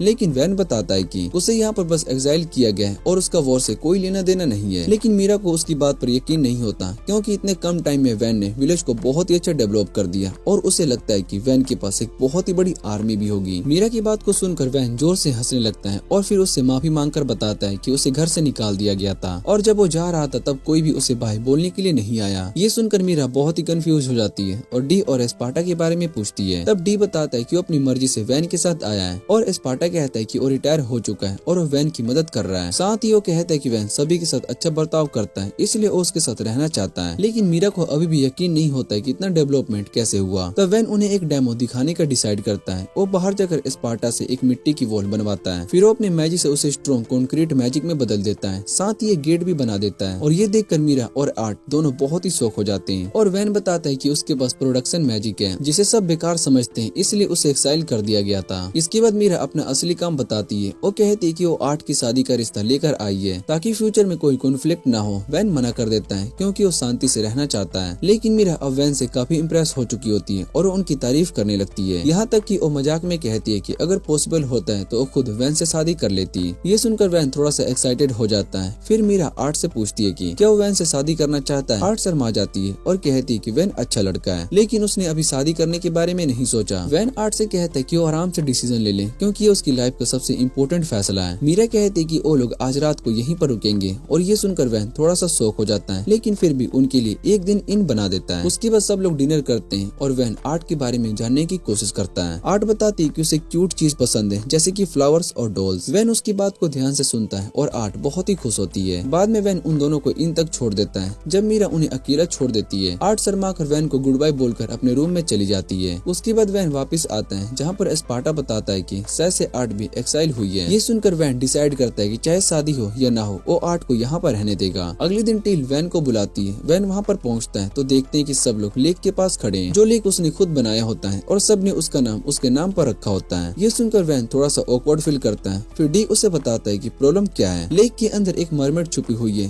एस्पार्टा बताता है कि मरमेड्स नॉर्मली इंसानों से दूर रहते हैं इसलिए किसी को समझ में नहीं आ रहा था कि वो यहाँ पर कैसे आ गई। वैन उससे बात करने की कोशिश करता है लेकिन वो मरमेड उसकी बात का जवाब नहीं देती। वैन सोचते है कि शायद से मरमेड उसकी बात को नहीं समझ पा रही इसलिए वो एक नया आइडिया लगाता है और टील से कहते है कि कुछ मीट को ले आओ और जैसे ही रोस्टेड मीट आता है मरमेड तुरंत उसकी तरफ जाती है। वो पूछती है क्या वो इसे खा सकती है। वैन कहता है कि हाँ ये सब तुम्हारा है। जैसे वो मीट को खाती है उसे पता चलता है कि ये आर्मर्ड लिजार्ड का मीट है। वो पूछती है कि उन मोस्टर को किसने मारा। वैन बोल पाता उससे पहले सब विलेजर्स बोल देते हैं कि वैन ने ही सबको हराया है। ये सुनकर मरमेड तुरंत वहाँ से चली जाती है। वैन सोचता है कि वापिस से आएगी या नहीं लेकिन एस्पार्टा कहता है कि शायद से नहीं। लेकिन नेक्स्ट डे पूरा मरमेड क्लैन वहाँ पर आ जाता है। ये देखकर वैन बहुत ही शौक हो जाता है। तब उनका लीडर आगे आता है और वैन का शुक्रिया अदा करता है। वो पूछते है कि क्या सच में वैन ने ही लिजार्ड को हराया है। वैन हाँ कहता है लेकिन टीम वर्क की बात कोई नहीं सुनता। सब लोग उसकी तारीफ करने लगते हैं। तभी मरमेड किंग वैन को हीरो डिक्लेयर कर देता है और कहता है कि वो अपनी बेटी लाडा की शादी उससे करवाना चाहता है और ये सुनकर वैन बहुत ही शौक हो जाता है। किंग कहता है कि फ्यूचर में लाडा बहुत ही अच्छी होगी लेकिन वैन कहता है कि अभी वो सिर्फ एक छोटी बच्ची है और उसे शादी का मतलब भी नहीं पता। तब वैन पूछते है कि वो ऐसा क्यों कर रहे हैं। इस पर मरमेड किंग बताता है कि आर्मर्ड लिजार्ड ने उनके एरिया में बहुत ही सारे नुकसान किया है और उनके ट्राइब के काफी लोगों को मार दिया है। मरमेड किंग बताता है कि वो अपनी बेटी की शादी किसी भी हीरो से करना चाहता है जो कि उन्हें बचा सके। वैन उनकी बात समझ जाता है और कहता है कि इसके लिए शादी की कोई जरूरत नहीं है। वो बिना किसी कंडीशन की उनकी हेल्प करेगा और कहता है कि लाडा बड़ी होकर जिसे चाहे उससे शादी करे। ये सुनकर मरमेड किंग बहुत ही खुश हो जाता है और पूछते है क्या वो लेक में रह सकते हैं। वैन तुरंत मान जाता है और उनके लिए लेक के बीच एक घर बना देता है। मरमेड वहाँ पर रहकर बहुत ही खुश हो जाते हैं। तभी स्पार्टा सीवेज का इशू याद दिलाता है। वैन उन्हें सिस्टम समझाता है जिस पर मरमेड किंग बताता है कि वो लोग वाटर पावर से हेल्प करेंगे। इससे वैन का नाम और भी ज्यादा आसान हो जाएगा। तभी आर्ट और मीरा वहाँ पर आती है और मरमेड्स को देखकर बहुत ही शौक हो जाती है। मरमेड किंग वैन को अपना दामाद बोल देता है। ये सुनकर दोनों लड़कियां और भी शौक हो जाती है। आर्ट को लगता है कि वैन ने चुपके से शादी कर ली। तभी लाडा खुद को वैन की वाइफ बोल देती है। इससे सिचुएशन और भी ऑकवर्ड हो जाती है। नेक्स्ट डे वैन आर्ट को बोटिंग पर ले जाता है ताकि सब कुछ क्लियर कर सके लेकिन आर्ट कहती है कि उसे सब कुछ पता चल चुका है। वो वैन की तारीफ करने लगती है। तभी लाडा वहाँ पर आती है और जेलस हो जाती है और बाकी मरमेड बच्चे भी वहाँ पर आ जाते हैं। वो वैन को मीट लोड कहकर टीज करने लगते हैं। इसी बीच आर्ट गिरकर वैन के ऊपर आ जाती है। ये देखकर लाडा और भी जेलस हो जाती जाती है और वैन से पूछती कि ये लड़की उसके हस्बैंड के साथ क्या कर रही है। वैन कहता है कि उनकी शादी हुई ही नहीं है और ये सुनकर लाडा गुस्सा होकर पानी में चली जाती है और बाकी मरमेड बच्चे वैन पर चिल्लाने लगते हैं। मरमेड बच्चे बोट को जोर जोर से हिलाने लगते हैं, जिससे आर्ट डर कर वैन को पकड़ लेती है। वैन उन्हें मीट देकर मनाने की कोशिश करता है, लेकिन वो लोग नहीं मानते। थोड़ी देर के बाद मरमेड किंग खुद वहाँ पर आ जाता है और गुस्से में वैन से पूछते है कि वो किसी और लड़की के साथ क्या कर रहा है। आर्ट ये सुनकर डर जाती है, लेकिन वैन साफ साफ कहता है कि उसने लाडा से शादी के लिए हाँ नहीं बोला है। लेकिन मरमेड किंग उसकी बात को नहीं मानता और वो एक कंपटीशन चैलेंज कर देता है। कहता है कि अगर मरमेड्स जीत गए तो वैन को लाडा से शादी करनी होगी। वैन मना करने ही वाला होता है, तभी डी उसकी तरफ से चैलेंज एक्सेप्ट कर लेता है। स्पार्टा और मीरा भी इस बात से एग्री कर जाते हैं और वैन मजबूरी में हाँ बोल देता है। फिर डिसाइड होता है कि 3 इवेंट्स होंगे और वैन को पहला गेम चूज करने का चांस मिलता है। वैन वाटर पोलो गेम को चूज करता है, जो दोनों साइड के लिए नया होता है। फिर वो एक पुल बनाता है और सबको रूल समझाता है। गेम स्टार्ट होता है, जहाँ पर मीरा और टिल विलेज की तरफ से खेलते हैं और लाडा और उसके फादर मरमेड की तरफ से। जैसे ही गेम स्टार्ट होता है, मरमेड्स तुरंत लीड ले लेते हैं और धीरे धीरे ह्यूमंस पर भारी पड़ने लगते हैं। हाफ टाइम तक स्कोर को देखकर टिल भी होप खोना शुरू कर देती है। मीरा ये बात सुनते ही बहुत ज्यादा खुश हो जाती है और टिल से कहती है कि क्या तुम्हारी वैन के लिए लॉयल्टी इतनी से चैलेंज से टूट जाएगी। उसकी बात सुनते ही टिल भी बहुत ही मोटिवेट हो जाती है और दोनों मिलकर सेकंड हाफ में मरमेड से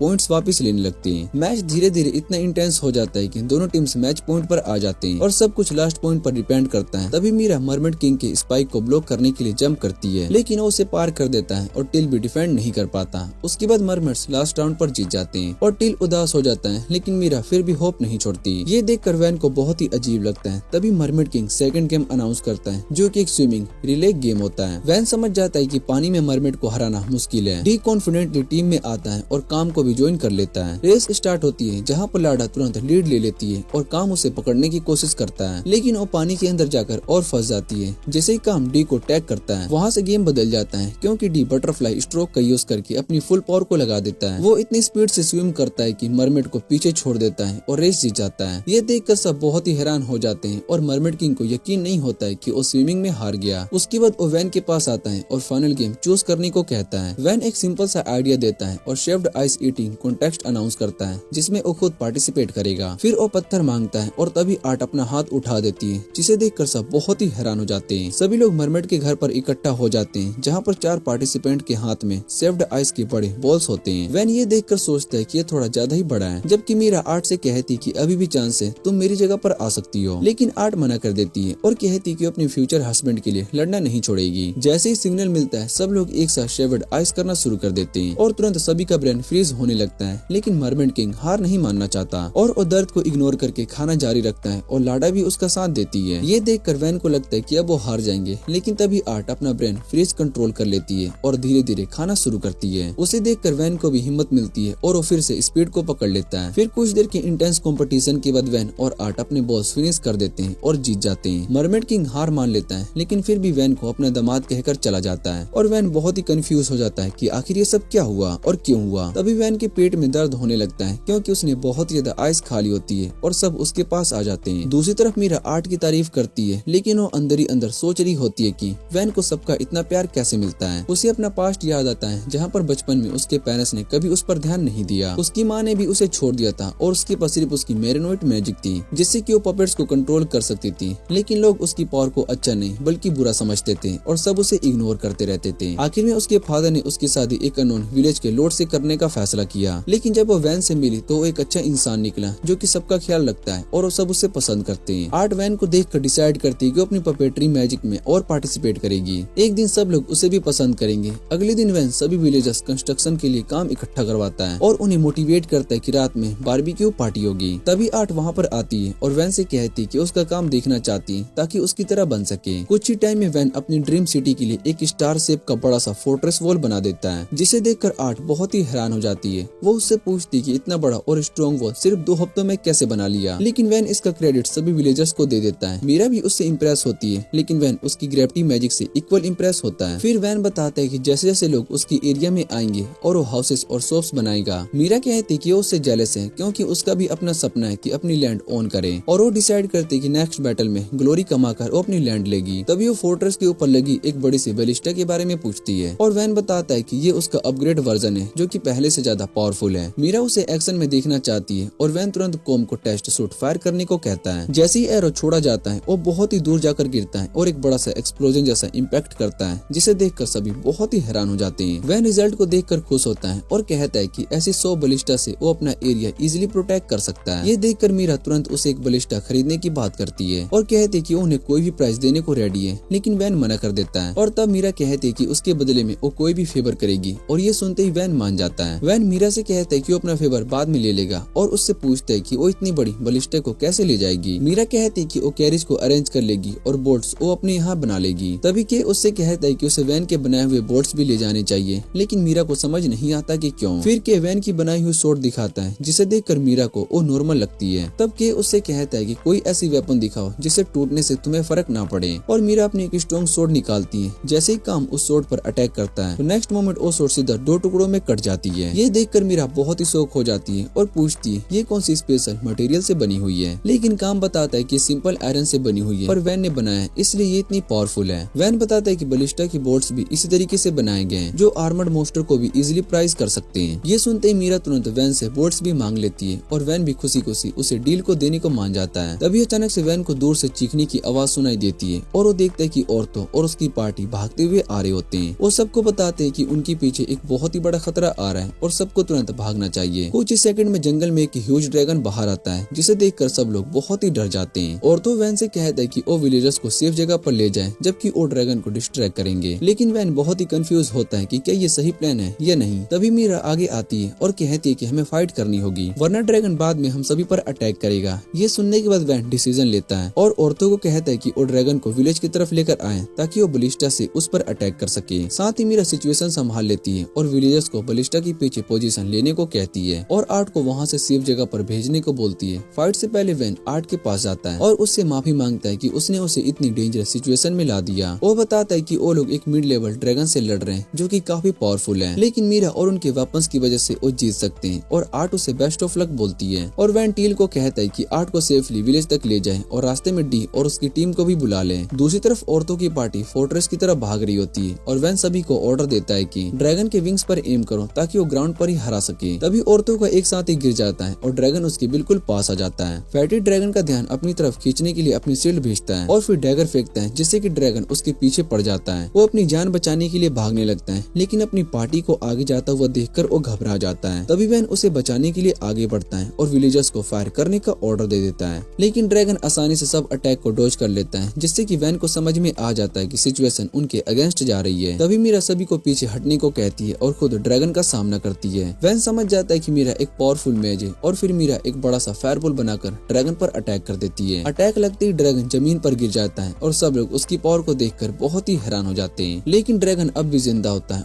और भी ज्यादा गुस्से में उठता है। वैन समझ जाता है कि ड्रैगन को हराना इतना इजी नहीं है और वो सभी को ऑर्डर देता है कि जब वो उड़े तो अटैक करे। कुछ अटैक्स मिस हो जाते हैं, लेकिन उसके विंग्स डैमेज कर देते हैं, जिससे कि वो उड़ नहीं पाता। वैन को लगता है कि अब फाइट इजी हो जाएगी, लेकिन ड्रैगन ग्राउंड पर ही उड़ते ही फास्ट हो जाता है और सीधा फोर्ट्रेस की तरफ चार्ज कर देता है। इसके बीच एडवेंचरस गेट तक पहुंच जाते हैं और जैसे ही वो अंदर आते हैं वेन गेट को बंद करने का डिसीजन लेता है। तभी ड्रैगन उनकी तरफ बढ़ने लगते हैं और मीरा तुरंत फायर जलेन से उस पर अटैक करती है। ड्रैगन उसे डोज कर लेता है, लेकिन मीरा उसके अटैक को कर्व करके पीछे से हिट कर देती है, जिससे कि वो फिर से जमीन पर गिर जाता है। फिर भी वो डिफीट नहीं होता और मीरा समझ जाती है कि अब अंदर जाकर सीरियस फाइट के लिए प्रिपेयर करना होगा। वैन सब विलेजर्स को वापिस से भेज देता है, लेकिन तभी ड्रैगन अपने जले हुए विंग्स के साथ और भी गुस्से में फोर्ट्रेस पर बढ़ जाता है और एक बलिस्टा को तोड़ देता है। वैन बहुत ही हैरान हो जाता है कि इसमें अभी इतनी एनर्जी कैसी है। तभी स्पार्टा आगे आता है। वो ड्रैगन को रोकने के लिए एक बड़ा सा रोक अटैक करता है, जिससे कि ड्रैगन कुछ टाइम के लिए दब जाता है और स्पार्टा आराम से वापस आ जाता है। वैन उसे जल्दी से आने को कहता है, लेकिन वो कहता है कि अब वो बूढ़ा हो गया है इसलिए भाग नहीं सकता।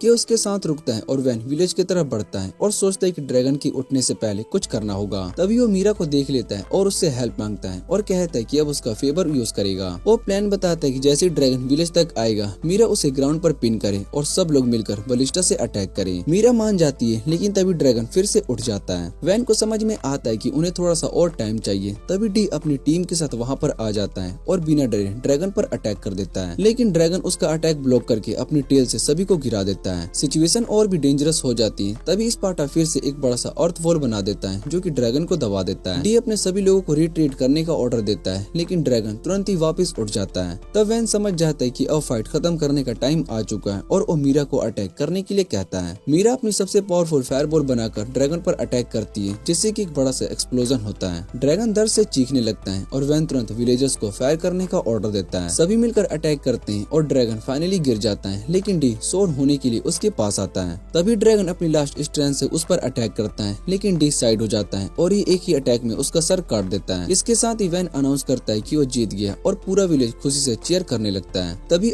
टिल और मीरा भी वहाँ पर आ जाते हैं और मीरा वैन को ड्रैगन को हराने के लिए कांग्रेचुलेट करती है। वो कहती है कि ये कोई छोटी बात नहीं है, क्योंकि आम विलेजर्स तो ड्रैगन के सामने टिक भी नहीं पाते।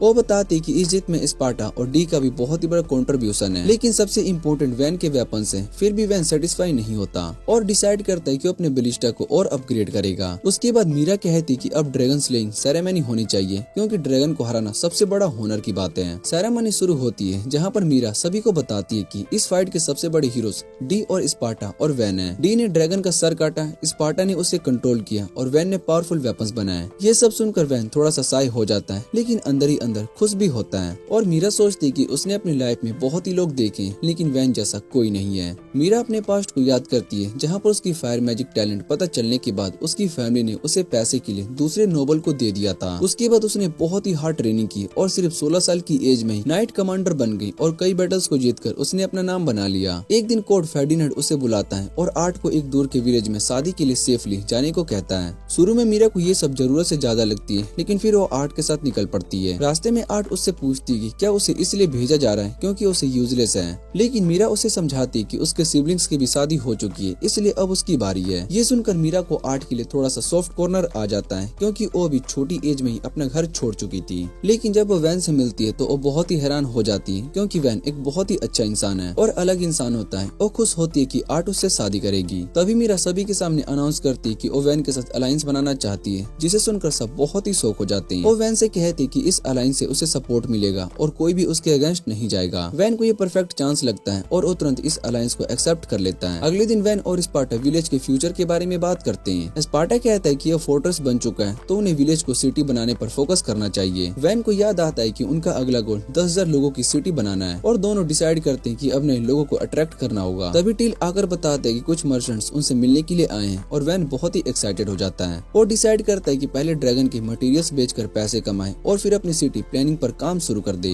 वैन सभी को वेयर हाउस में ले जाता है, जहाँ पर ड्रैगन से मिले सभी रॉ मटेरियल्स रखे होते हैं और वो ब्रदर से पूछता है कि इसके कितने पैसे मिल सकते हैं। ब्रदर्स बताते हैं कि फॉरेस्ट ड्रैगन बहुत ही रेयर होते हैं और उसके स्केल्स, क्ला और आइस भी बहुत ही अच्छी कंडीशन में है, इसलिए उसे कम से कम 100 प्लेटिनियम कॉइंस मिल सकती है। और ये सुनकर वैन समझ जाता है कि ये बहुत ही बड़ी डील है। तभी सीनियर मर्चेंट्स ड्रैगन को देखकर अपनी प्लानिंग करने लगते हैं और वैन के पास आकर कहते हैं कि वो सब कुछ उसे बेच दें और बदले में वो उसे 60 प्लेटिनम कॉइन देंगे। ये प्राइस काफी कम होती है, इसलिए वैन डाउट में आ जाता है और ब्रदर से बात करना चाहता है। ये देखकर सीनियर मर्चेंट्स पैनिक कर जाते हैं और ब्रदर को साइड में ले जाकर कहते हैं कि उनका साथ मिलकर प्रॉफिट बनाए, लेकिन ब्रदर्स मना कर देते हैं और कहते हैं कि वो होनेस्ट बिजनेस करना चाहते हैं। सीनियर मर्चेंट्स उन्हें धमकी देते हैं कि उन्हें कंपनी से निकाल दिया जाएगा, लेकिन फिर भी ब्रदर्स अपनी बात पर टिके रहते हैं। ये देखकर वैन बहुत ही इम्प्रेस हो जाता है और उनसे कहता है कि तुम अपनी खुद की ट्रेडिंग कंपनी स्टार्ट क्यों नहीं कर लेते। ये सुनकर दोनों बहुत ही शौक हो जाते हैं और कहते हैं कि ये इतना इजी नहीं है। वो बताते हैं कि इसके लिए पहले गिल्ड रजिस्ट्रेशन, फिर अपनी शॉप और सबसे इम्पोर्टेंट किसी नोबल का सपोर्ट चाहिए होता है। वैन को सिर्फ एक ही ऐसी नोबल याद आती है जो कि उसकी मदद कर सकती है और वो तुरंत मीरा के पास जाता है। वो उसे ब्रदर्स को सपोर्ट करने के लिए कहता है और मीरा बिना सोचे समझे तुरंत मान जाती है। वैन उसे वार्न करता है कि इससे उसे प्रॉब्लम हो सकती है, क्योंकि बड़ी ट्रेडिंग कंपनी रॉयल फैमिली से जुड़ी होती है। लेकिन मीरा कहती है कि इतनी बड़ी कंपनी एक छोटी सी नोबल की वजह से टेंशन लेने लगी है और वो चाहती है कि लोग उसके बारे में अच्छा सोचें। और उससे कहता है कि अगर वो चाहे तो ड्रैगन को हराने का क्रेडिट ले सकती है, लेकिन मीरा मना कर देती है। वो बताते हैं कि इतनी बड़ी बात इजीली वेरीफाई हो जाएगी और सच सभी के सामने आ ही जाएगा। ये सुनकर वैन टेंशन में आ जाता है, क्योंकि उसे डर होता है कि उसकी फैमिली उसे बुला लेगी और उसे ये विलेज छीन सकती है। तभी मीरा उससे कहती है कि इसे बचने का एक ही तरीका है कि वो खुद एक नोबल टाइटल ले ले। वो समझाती है कि वैन अपनी फैमिली की वजह से इजीली एक टाइटल पा सकता है, बस उस ड्रैगन को हराने का क्रेडिट लेना होगा। ये सुनकर वैन घबरा जाता है, क्योंकि वो इतनी अटेंशन नहीं चाहता। लेकिन मीरा कहती है कि ये एक ही रास्ता है। वो उसे ये भी बताती है कि पावरफुल बनने के साथ साथ एनिमीज भी मिलते हैं, लेकिन उनसे डरने की जरूरत नहीं होती। वैन बस कंफ्यूज हो जाता है क्या करे, लेकिन फिर वो वापस से ब्रदर के पास आ जाता है। वो उन्हें बताता है कि मीरा उनका सपोर्ट करेगी और ये सुनते ही दोनों बहुत ही शौक हो जाते हैं, क्योंकि अब वो अपनी खुद की ट्रेडिंग कंपनी स्टार्ट कर सकते हैं। ब्रदर्स तुरंत वैन से ड्रैगन के पार्ट 130 प्लेटिनियम कॉइन में खरीद लेते हैं और कैपिटल में बेचने की तैयारी करते हैं, लेकिन तभी उन्हें पता चलता है कि सीरियन मर्चेंट्स उनकी कैरेज को ले गए, जिससे कि वो फंस जाते हैं। ये देखकर वैन उनकी हेल्प करता है और उनके लिए नई कैरेज बना देता है और मीरा भी अपने पावरफुल वॉर हॉर्सेस को दे देती है। दूसरी तरफ वो ग्रीडी मर्चेंट सोच रहा होता है कि ब्रदर्स अब उनके पास वापस आएंगे, लेकिन तभी मीरा उन्हें नई कैरेज के साथ ओवरटेक कर देती है। ये देखकर उन्हें समझ में आ जाता है कि अब ब्रदर्स अपनी खुद की कंपनी स्टार्ट करने वाले हैं। उसके बाद मीरा रॉयल कैपिटल पहुंचती है और किंग डीनो से मिलती है। किंग उसे देखकर बहुत ही खुश होता है और पूछता है कि क्या वो प्रमोशन के लिए आई है, लेकिन मीरा कहती है कि वो अपने एक दोस्त के लिए नोबल टाइटल मांगने के लिए आई है। किंग बहुत ही क्यूरियस हो जाता है और पूछता है कि वो कौन है। तब मीरा बताती है कि वो वैन है जो कि एक फॉरेस्ट ड्रैगन को हरा चुका है। ये सुनकर पूरा कोर्ट शॉक हो जाता है और किंग भी बहुत ही हैरान होता है। मीरा उसे वैन के अचीवमेंट्स के बारे में बताती है कि कैसे उसने एक छोटे से विलेज को फोर्ट्रेस बना दिया और ड्रैगन को हरा दिया। किंग को पहले यकीन नहीं होता है, लेकिन मीरा प्रूफ के लिए ड्रैगन का फैंग दिखाती है। फिर वो किंग को इनवाइट करती है कि वो खुद आकर सब देखे। किंग को ये आइडिया बहुत ही पसंद आता है और वो वैन को बैरोन का टाइटल दे देता है। मीरा पब्लिक में अनाउंस कर देती है कि बाकी सभी लोग वैन के अचीवमेंट्स के बारे में बात करें और सब देखना चाहते हैं कि अब आगे क्या होता है। दूसरी तरफ विलेज में वैन घरों को अपग्रेड करता है और नए हाउसेस भी बनाता है, जिससे कि विलेज और बड़ा लगने लगता है। और विलेज के बाहर 2 बड़े टाउन्स भी बनाता है ताकि दूर तक नजर रखी जा सके। उसके बाद वो अपने दोस्तों के साथ टावर पर लॉन्च कर देता है और ऊपर से पूरे विलेज को देखता रहता है। स्पार्टा कहता है कि अब इसे विलेज नहीं टाउन कहना चाहिए और नाम वैन टाउन रखना चाहिए, लेकिन वैन को ये बिल्कुल भी पसंद नहीं आता। फिर सब लोग टिल के बनाए हुए केक का मजा लेते हैं और तभी काम नोटिस करता है कि गेट के पास कुछ लोग खड़े हैं। वैन गेट को खोल देता है और देखते हैं कि कुछ गरीब और भूखे लोग मदद के लिए आए होते हैं। वो बताते हैं कि उनके विलेज में हैवी टैक्सेस हैं और उनके लॉर्ड ने सब यंग लोगों को आर्मी में ले लिया है, इसलिए वो यहाँ पर हेल्प की उम्मीद के लिए आए हैं, क्योंकि उन्होंने सुना है कि यहाँ सब कुछ बदल चुका है। वैन थोड़ा सा सोचता है क्योंकि वो दूसरे एरिया से आए होते हैं, लेकिन उन्हें मना भी नहीं कर पाता। आखिर में वो उन्हें अपने विलेज में रहने का ऑफर दे देता है और कहता है कि अब उसके सिटीजन बन सकते हैं। लोग इमोशनल हो जाते हैं और पूछते हैं कि बिना पैसे के कैसे रह पाएंगे। वैन कहता है कि अभी उन्हें टैक्सेस की टेंशन लेने की जरूरत नहीं है और वो उनके लिए घर और खाना अरेंज करेगा। ये सुनकर सभी को लगता है कि जैसे उन्हें स्वर्ग मिल चुका हो। फिर वैन पूछते है कि उनके विलेज में कितने लोग हैं और वो बताते हैं कि लगभग 300 लोग हैं। वैन कहता है कि वो एडवेंचरस भेजेगा और उन्हें सेफली यहाँ पर लेकर आएगा और साथ ही उनका सामान लेने के लिए कैरेज भी भेजेगा। ये सुनकर वो लोग और भी इमोशनल हो जाते हैं और वैन उनकी मदद करके बस सिंपल रहने की कोशिश करता है। विलेज लीडर वैन को बताता है कि उन्हें कैरेजेस की जरूरत नहीं है, क्योंकि उनके पास काउस जो कि सामान लेकर जा सकती है। ये सुनकर वैन बहुत ही एक्साइटेड हो जाता है और तब उसे पता चलता है कि उसके पास 10 काऊ हैं और वो भी बहुत ही खुश हो जाता है। वो सोचता है कि अब अपने टाउन में डेयरी को स्टार्ट कर सकता है और अलग अलग मिल्क प्रोडक्ट भी बना सकता है। कुछ टाइम के बाद औरतों और उसकी टीम उन सभी विलेजर्स को सेफली वैन टाउन ले जाती है। शुरू में उन्हें वैन का डिसीजन थोड़ा सा अजीब लगता है, लेकिन वो अपना काम करते रहते हैं और सभी की हेल्प करते रहते हैं। जब वो लोग टाउन पहुँचते हैं, वैन उनके लिए बारबेक्यू प्रिपेयर करने लगता है। इतना टेस्टी खाना देखकर सब इमोशनल हो जाते हैं और आंसू के साथ साथ खाना शुरू कर देते हैं। उसके बाद वो वैन से पूछते हैं कि क्या यहाँ पर उनके लिए कोई काम है, क्योंकि वो अपनी मेहनत से जीना चाहते हैं। वैन समझ जाता है कि वो लोग डर रहे हैं, इसलिए वो कहता है कि वो यहाँ पर फील्ड्स में काम कर सकते हैं या उसके नए स्टोर्स में हेल्प कर सकते हैं। लोग कहते हैं कि उन्हें फार्मिंग आती है, लेकिन बिजनेस नहीं आता।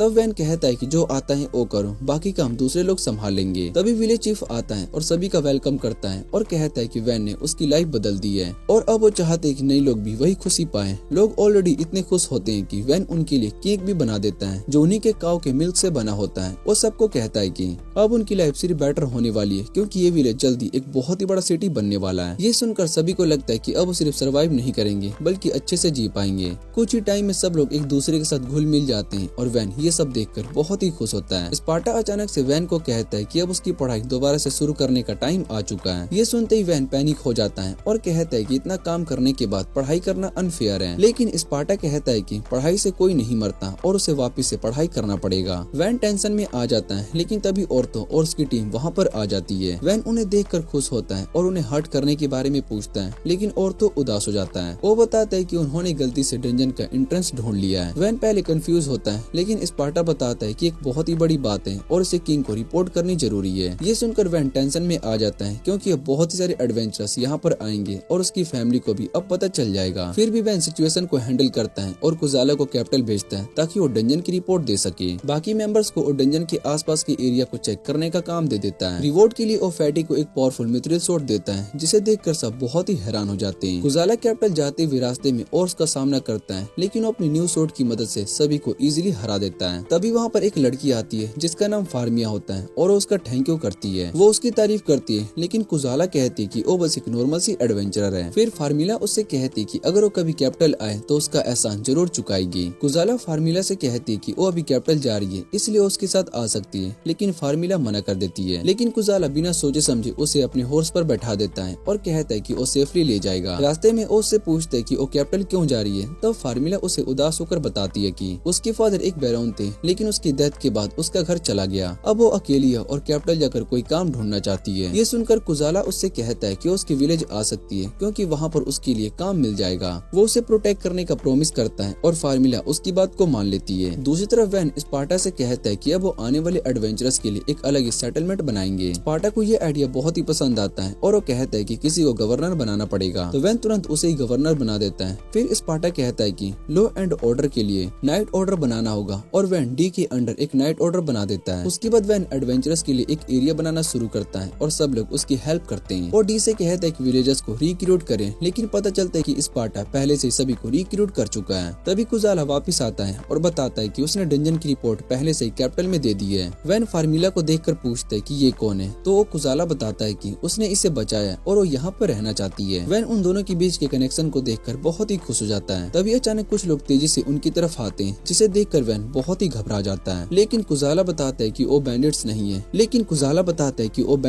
है, बल्कि एडवेंचरस हैं, जो कि नए डंजन की खबर सुनकर यहाँ पर आ रहे हैं। थोड़ी देर के बाद कुछ रोडवे एडवेंचरस वहाँ पर आ जाते हैं और वैन और बाकी सभी को वार्न करते हैं कि तुम लोग वापस से विलेज चले जाओ, क्योंकि ये जगह बहुत ही डेंजरस है। वैन उन्हें पहले देखकर सोचता है कि ये लोग बुरे हैं, लेकिन काम उसे बताता है कि ये लोग बस थोड़े से अजीब हैं, बिल्कुल मैड मैक्स के लोगों की तरह, पर असल में ये इनकी चिंता कर रहे हैं। फार्मिला उन्हें डरावना बोल देती है, जिसे सुनकर उन्हें बुरा लगता है और वो फिर से कहते हैं कि बच्चों को यहाँ पर नहीं होना चाहिए। वैन उन्हें बताता है कि विलेज पास में ही है। फिर वो लोग पूछते हैं कि इतनी बड़ी वॉल्स कैसे बनी। इस पर वैन तुरंत वुड ब्लॉक से एक फेंसिंग बनाकर दिखाता है और सभी उसकी मैजिक को देखकर बहुत ही शौक हो जाते हैं। तभी डी वहाँ पर आता है और वैन का नाम सुनकर सभी को पता चलता है कि ये फेमस वैन है, लेकिन सब उसे ब्रैड बोलते हैं। तो डी गुस्सा हो जाता है और उनकी सोड एक ही बार में काट देता है। एक दिन के बाद सब डी से डरने लगते हैं और उसकी रिस्पेक्ट करते हैं। उस दिन के बाद से सब डी से डरने लगते हैं और उसकी रिस्पेक्ट करते हैं, और जब वो नहीं होता तो वैन से सीखने आते हैं। कुछ दिन के बाद औरतो अपनी पार्टी के साथ वापस आता है और तभी कुजाला अपनी गर्लफ्रेंड के साथ एंट्री करता है, जिसे देखकर सब बहुत ही शौक हो जाते हैं। वैन कहता है कि उन दोनों के लिए घर बनाएगा और फिर प्यूरियल से डंजन के बारे में पूछता है। प्यूरियल बताती है कि डंजन एक कैनोन में है, जहाँ पर पहुँचना मुश्किल है। वहाँ कंस्ट्रक्शन करना इजी नहीं है, लेकिन अगर वैन जाए तो सब कुछ पॉसिबल हो सकता है। वैन समझ जाता है कि वो क्या चाहती है, लेकिन अपनी पीसफुल लाइफ छोड़ना नहीं चाहता और मना कर देता है। लेकिन प्यूरियल कहती है कि वो परमिशन और प्रोटेक्शन का इंतजाम कर देगी। तो वैन कुछ ऐसी डिमांड्स रख देता है जो कि बहुत ही मुश्किल है। वो कहता है कि मुझे रास्ते में डिजर्ट्स चाहिए और एक अच्छी सी नैप भी। इसके बाद वैन कहता है कि टिल और काम के साथ साथ आर्ट को भी अपने साथ लेकर जाना चाहता है, क्योंकि आर्ट खुद को डिफेंस नहीं कर सकती। वो ये भी कहता है कि डी और एब्स्टा भी नहीं जा सकते, क्योंकि उन्हें सिटी बिल्ड करनी है और उन्हें काफी गार्ड्स भी चाहिए होंगे।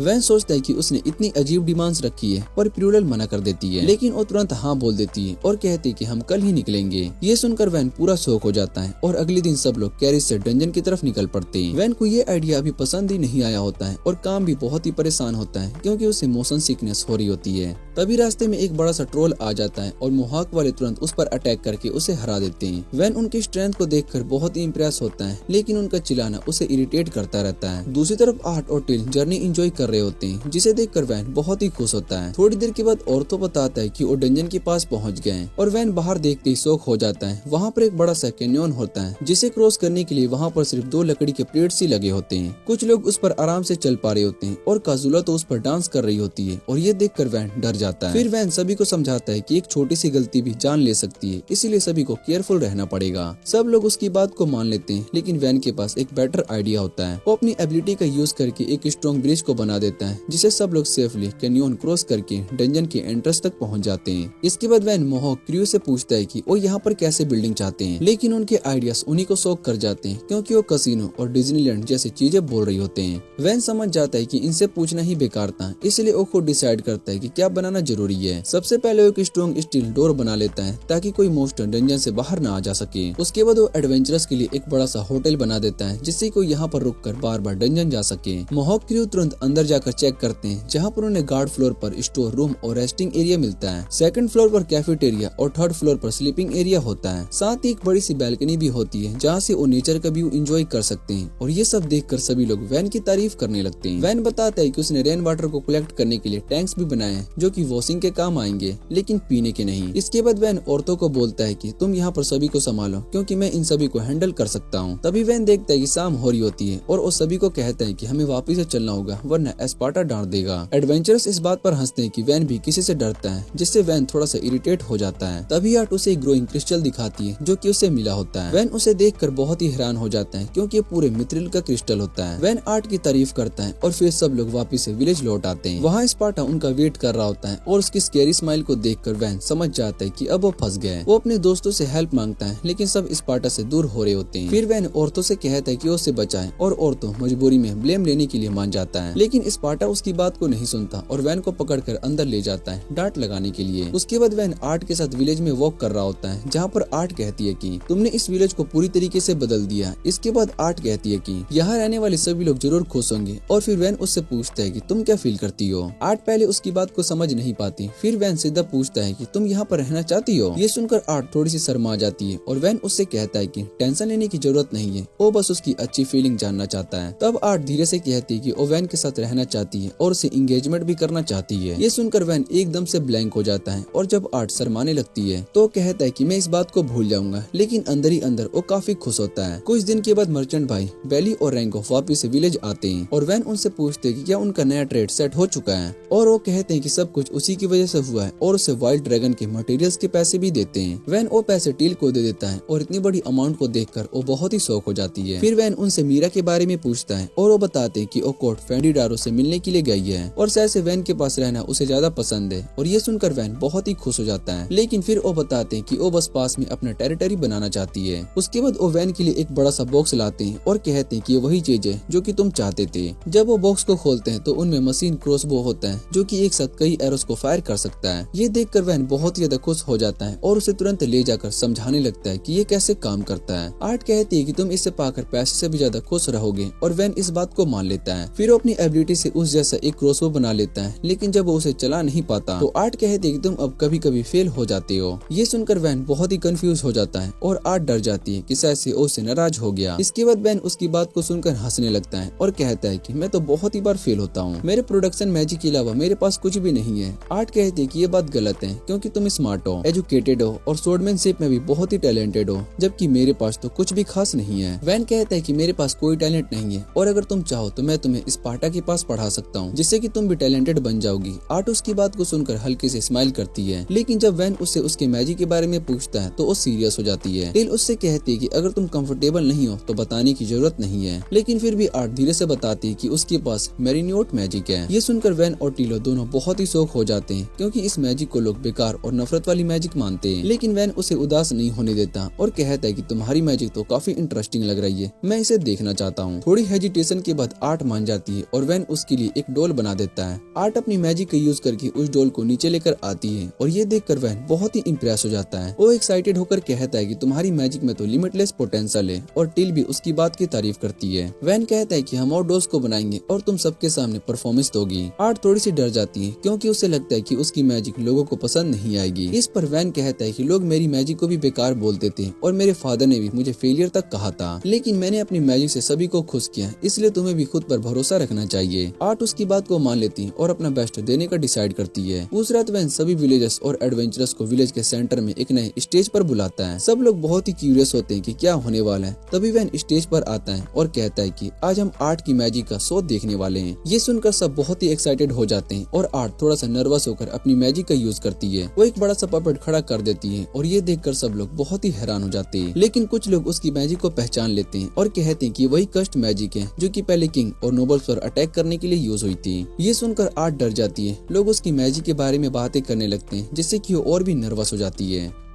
वैन सिचुएशन समझ जाता है और तुरंत बीच में आकर सभी को शांत रहने के लिए कहता है और आर्ट को भी हिम्मत देता है। आर्ट उनके साथ बिताए हुए अच्छे मोमेंट को याद करती है और अपनी हिम्मत जोड़कर पपेट को नचाना शुरू करती है। जैसे ही पपेट डांस करता है सब लोग उसे देखकर बहुत ही हैरान हो जाते हैं और पूरा क्राउड चुप हो जाता है। परफॉर्मेंस के बाद आर्ट डर के मारे झुककर ग्रेट करती है, लेकिन तभी सब जोर जोर से तालियां बजाने लगते हैं। ये देखकर आर्ट को यकीन नहीं होता है कि लोग उसकी मैजिक को इतना पसंद कर रहे हैं। वो उसे कांग्रेचुलेट करने लगते हैं और आर्ट खुशी में उसे हक करके रो पड़ती है और उसका शुक्रिया करती है। अगले दिन वोम दौड़ते हुए वैन के पास आता है और बताता है कि रॉयल फैमिली का एक कैरेज गेट पर खड़ा है। वैन तुरंत गेट पर जाता है जहाँ पर मीरा के साथ पूरा कैरवैन खड़ा होता है। आर्ट खुशी से मीरा को ग्रेट करती है और मीरा बहुत ही हैरान होकर पूछती है कि इतने कम टाइम में तुमने आर्ट को इतना कैसे बदल दिया। वैन कहता है कि उसे बस अपनी एबिलिटीज पर भरोसा नहीं था, मैं उसे उसकी वैल्यू समझा रहा था। मीरा इम्प्रेस हो जाती है, लेकिन फिर वो वैन को बताते किंग के सामने झुक जाओ। वैन तुरंत मान जाता है और तभी किंग डिनो वहाँ पर आ जाता है और वैन को नोबल बना देता है। वो कहता है कि अब तुम्हें देश के लिए काम करना होगा और वैन भी इस बात को एक्सेप्ट कर लेता है। किंग वैन से डंजन के बारे में बात करता है और कहता है कि जल्दी से एक टीम वहाँ पर इन्वेस्टिगेशन के लिए आएगी। फिर वो फॉरेस्ट ड्रैगन को मारने वाली बात को उठाता है और कहता है कि इसे वेरीफाई करना जरूरी है। किंग का एडवाइजर वैन से कहता है कि सब कुछ सच सच बताना और वैन भी सब प्रॉमिस करता है कि वो सब कुछ अच्छे से बताएगा। लेकिन वो किंग से कहता है कि जो मैं बताऊंगा शायद से आपको बिलीव ना हो, फिर भी ओपन माइंड रखना। किंग उसकी बात को मान लेता है और इंटरेस्ट दिखाता है। उसके बाद वैन उन्हें अपना पूरा विलेज घुमाता है और सब कुछ दिखाता है जो उसने सेफ्टी के लिए बनाया होता है। वो वॉल्स, ट्रेंस और बालास्टी के बारे में भी डिटेल्स में बताता है। किंग अपने एडवाइजर से पूछता है कि तुम्हें क्या लगता है और वो कहता है कि बालिस्टी यूजफुल हो रही है, लेकिन उसे यूज करना थोड़ा सा मुश्किल होता है। इसके बाद वैन कहता है कि उन्हें डेमो देकर दिखा सकता है और तुरंत डी को ऑर्डर देता है कि फॉरेस्ट की तरफ फायर करे। डी बिना देरी किए अटैक कर देता है और जैसे ही बोल्ट लगता है वहाँ पर एक बहुत ही बड़ा एक्सप्लोजन होता है। ये देखकर किंग और उसका एडवाइजर दोनों बहुत ही शौक हो जाते हैं और कहते हैं कि ये बालिस्टी एक आर्क में जितनी पावरफुल है। फिर वो लोग उस स्टार सेफ वाली वॉल के बारे में पूछते हैं और वैन बताता है कि इस डिजाइन की वजह से वो एनिमीज पर हर साइड से अटैक कर सकते हैं। ये सुनकर एडवाइजर समझ जाता है कि एनिमीज का क्या हाल होगा और वो भी बहुत ही शौक हो जाता है। मीरा कहती है कि वैन का फोर्ट्रेस एयर अटैक के लिए बहुत ही परफेक्ट है, लेकिन वैन कहता है कि उसे अभी फ्लाइंग एनिमीज के बारे में पूरा श्योर नहीं है। फिर एडवाइजर पूछता है कि क्या ये सब तुमने खुद बनाया है और वैन हाँ बोल देता है। ये सुनकर किंग बहुत ही सीरियस हो जाता है और कहता है कि झूठ बिल्कुल बर्दाश्त नहीं होगा, लेकिन वैन कहता है कि वो सच कह रहा है। मीरा भी वैन की तरफ से बोलती है और कहती है कि आप इनकी बात पर यकीन करें, ये आपको और भी ज्यादा हैरान कर देंगे। फिर एडवाइजर पूछता है कि इसका डिजाइन किसने बनाया और वैन कहता है कि ये सब उसने खुद सोचा और ये भी बताता है कि उसने अपना पूरा विलेज सिर्फ 4 महीने में बना दिया। और ये सुनकर किंग और एडवाइजर दोनों को यकीन नहीं होता। तब मीरा कहती है कि अगर यकीन नहीं है तो डेमो को देख लो और वैन उन्हें लेक की तरफ ले जाता है। रास्ते में सब विलेजर्स वैन को ग्रेट करते हैं और किंग को इग्नोर कर देते हैं और ये देखकर एडवाइजर बहुत ही शौक हो जाता है। फिर वो मोहॉक क्रू से मिलते हैं और किंग ये देखकर बहुत ही हैरान हो जाते हैं कि वैन इन लोगों से भी दोस्ती कर रखा है। आखिर में वो लेक पर पहुंच जाते हैं जहाँ पर बहुत ही सारी मरमेड्स होती है और इतनी रियर चीजें देखकर किंग और भी शौक हो जाता है। तभी वैन स्पार्टा को ऑर्डर देता है और वो तुरंत एक बड़ी सी ईर्थन वॉल बना देता है। फिर वैन उस वॉल को टच करता है और वो तुरंत स्ट्रॉन्ग कंक्रीट वॉल में बदल जाती है। ये सब देखकर किंग बिल्कुल हैरान हो जाता है और उसके लिए अभी और भी सरप्राइजेस बाकी होती है। इसके बाद वैन किंग को मरमेड्स के एरिया में ले जाता है जहाँ पर उनका चीफ किंग के बारे में पूछता है। वैन कहता है कि ये मेरा बॉस है और ये सुनकर मरमेड चीफ तुरंत किंग को रिस्पेक्ट देता है और उन्हें एक गिफ्ट भी देता है। तभी एक और मरमेड एक ग्लोइंग रेड स्टोन देती है जिसे देखकर मीरा और एडवाइजर दोनों शौक हो जाते हैं। वो बताते हैं कि ये ओरेकिलम है, ये इतना रेयर और वैल्यूएबल होता है कि गॉड्स का मेटल कहा जाता है। वो कहते हैं कि अगर इससे सोड बनाई गई तो वो बहुत ही महंगी होगी और नेशनल ट्रेजर बन सकती है। तभी वैन उस स्टोन को यूज करके तुरंत एक सोड को बना देता है और ये देखकर सब बहुत ही हैरान हो जाते हैं। किंग उससे पूछते हैं क्या तुम अपनी पावर से सोर्स भी बना सकते हो। पहले वैन बचने की कोशिश करता है, लेकिन मीरा के कहने पर वो सच बोल देता है। किंग कहता है कि तुम जो चाहो रिवॉर्ड मांग सकते हो। इस पर वैन कहता है कि मुझे बस अपने विलेज में रहने की परमिशन चाहिए। किंग बहुत ही हैरान होता है और कहता है कि तुम कैपिटल जाकर और भी सक्सेसफुल हो सकते हो, लेकिन वैन कहता है कि मुझे अपने लोगों और अपने विलेज के प्रोटेक्शन के लिए यहीं पर रहना है। किंग उसकी बात को मान लेता है और कहता है कि जब भी पॉसिबल हो देश के लिए काम करना। वैन भी प्रॉमिस करता है और अपनी तरफ से पूरी मदद करेगा और खुशी खुशी अपनी पीसफुल लाइफ को कंटिन्यू करेगा। उसके बाद किंग कहता है कि अब वो डंजन देखना चाहता है, लेकिन वैन कहता है कि वहाँ पर जाना और वापस आना टाइम लगेगा, इसलिए किसी और दिन चलते हैं। ये सुनकर किंग थोड़ा नाराज हो जाता है। तभी कुछ विलेजर्स चिल्लाते हुए आते हैं और बताते हैं कि उन पर एक ड्रैगन ने अटैक कर दिया। वैन तुरंत सभी को बेलास्टी के पास जाने का ऑर्डर देता है और मीरा से भी हेल्प करने के लिए कहता है और तभी एक बड़ा सा फ्लाइंग मोस्टर विलेज के ऊपर आ जाता है। मीरा सभी को करेक्ट करती है और कहती है कि ये ड्रैगन नहीं बल्कि एक वाइवरिन है। किंग डिनो तुरंत अपने एडवाइजर अपरेटा की तरफ मुड़ता है और उससे पूछते है सिचुएशन क्या है। अपरेटा बताता है कि वाइवरिन यूजुअली ग्रुप में होते हैं और अकेले अटैक करना काफी रेयर होता है। तभी वो देखता है कि वाइवरिन के ऊपर से एक मेज बैठा हुआ होता है और वो समझ जाता है कि ये एनिमी का अटैक है और आसपास और भी खतरा हो सकता है। किंग कहता है कि शायद से ये अलंतरा किंगडम का काम है और वैन को वार्न करता है कि एनिमीज कभी भी अटैक कर सकते हैं। वैन भी मेंटली फाइट के लिए रेडी हो चुका होता है, लेकिन वो देखता है कि वाइवरिन उसके ब्लास्टी के रेंज से बहुत ही बाहर है, इसलिए अब उसके पास सिर्फ एक ही ऑप्शन बचा होता है, उसका नया प्रोटोटाइप। दूसरी तरफ यलांत्रा किंगडम का 8 प्रिंस एनीमोंग अपनी आर्मी के साथ विलेज की तरफ बढ़ रहा होता है। वो गुस्सा होता है क्योंकि उसे एक छोटे से विलेज को डिस्ट्रॉय करने के मिशन पर भेजा गया होता है। एक नाइट उसे समझाता है कि ये विलेज बहुत ही इंपॉर्टेंट है क्योंकि इसे दूसरे किंगडम के खिलाफ फुट होल्ड बना सकते हैं। ये सुनकर एमोइंग थोड़ा सा खुश हो जाता है और कहता है कि इतने छोटे विलेज को जीतना बहुत ही इजी होगा। लेकिन जैसे ही वो विलेज के पास पहुंचता है वो बहुत ही शॉक हो जाता है क्योंकि उसके सामने एक बहुत ही बड़ा फोर्ट्रेस होता है। नाइट्स भी डर जाते हैं लेकिन अमोंग कहता है कि ये सब फेक है और इतनी बड़ी फोर्ट्रेस नहीं बना सकता कोई। नाइट भी डर जाते हैं और अमोंग कहता है कि ये सब फेक है और इतनी जल्दी फोर्ट्रेस नहीं बन सकता।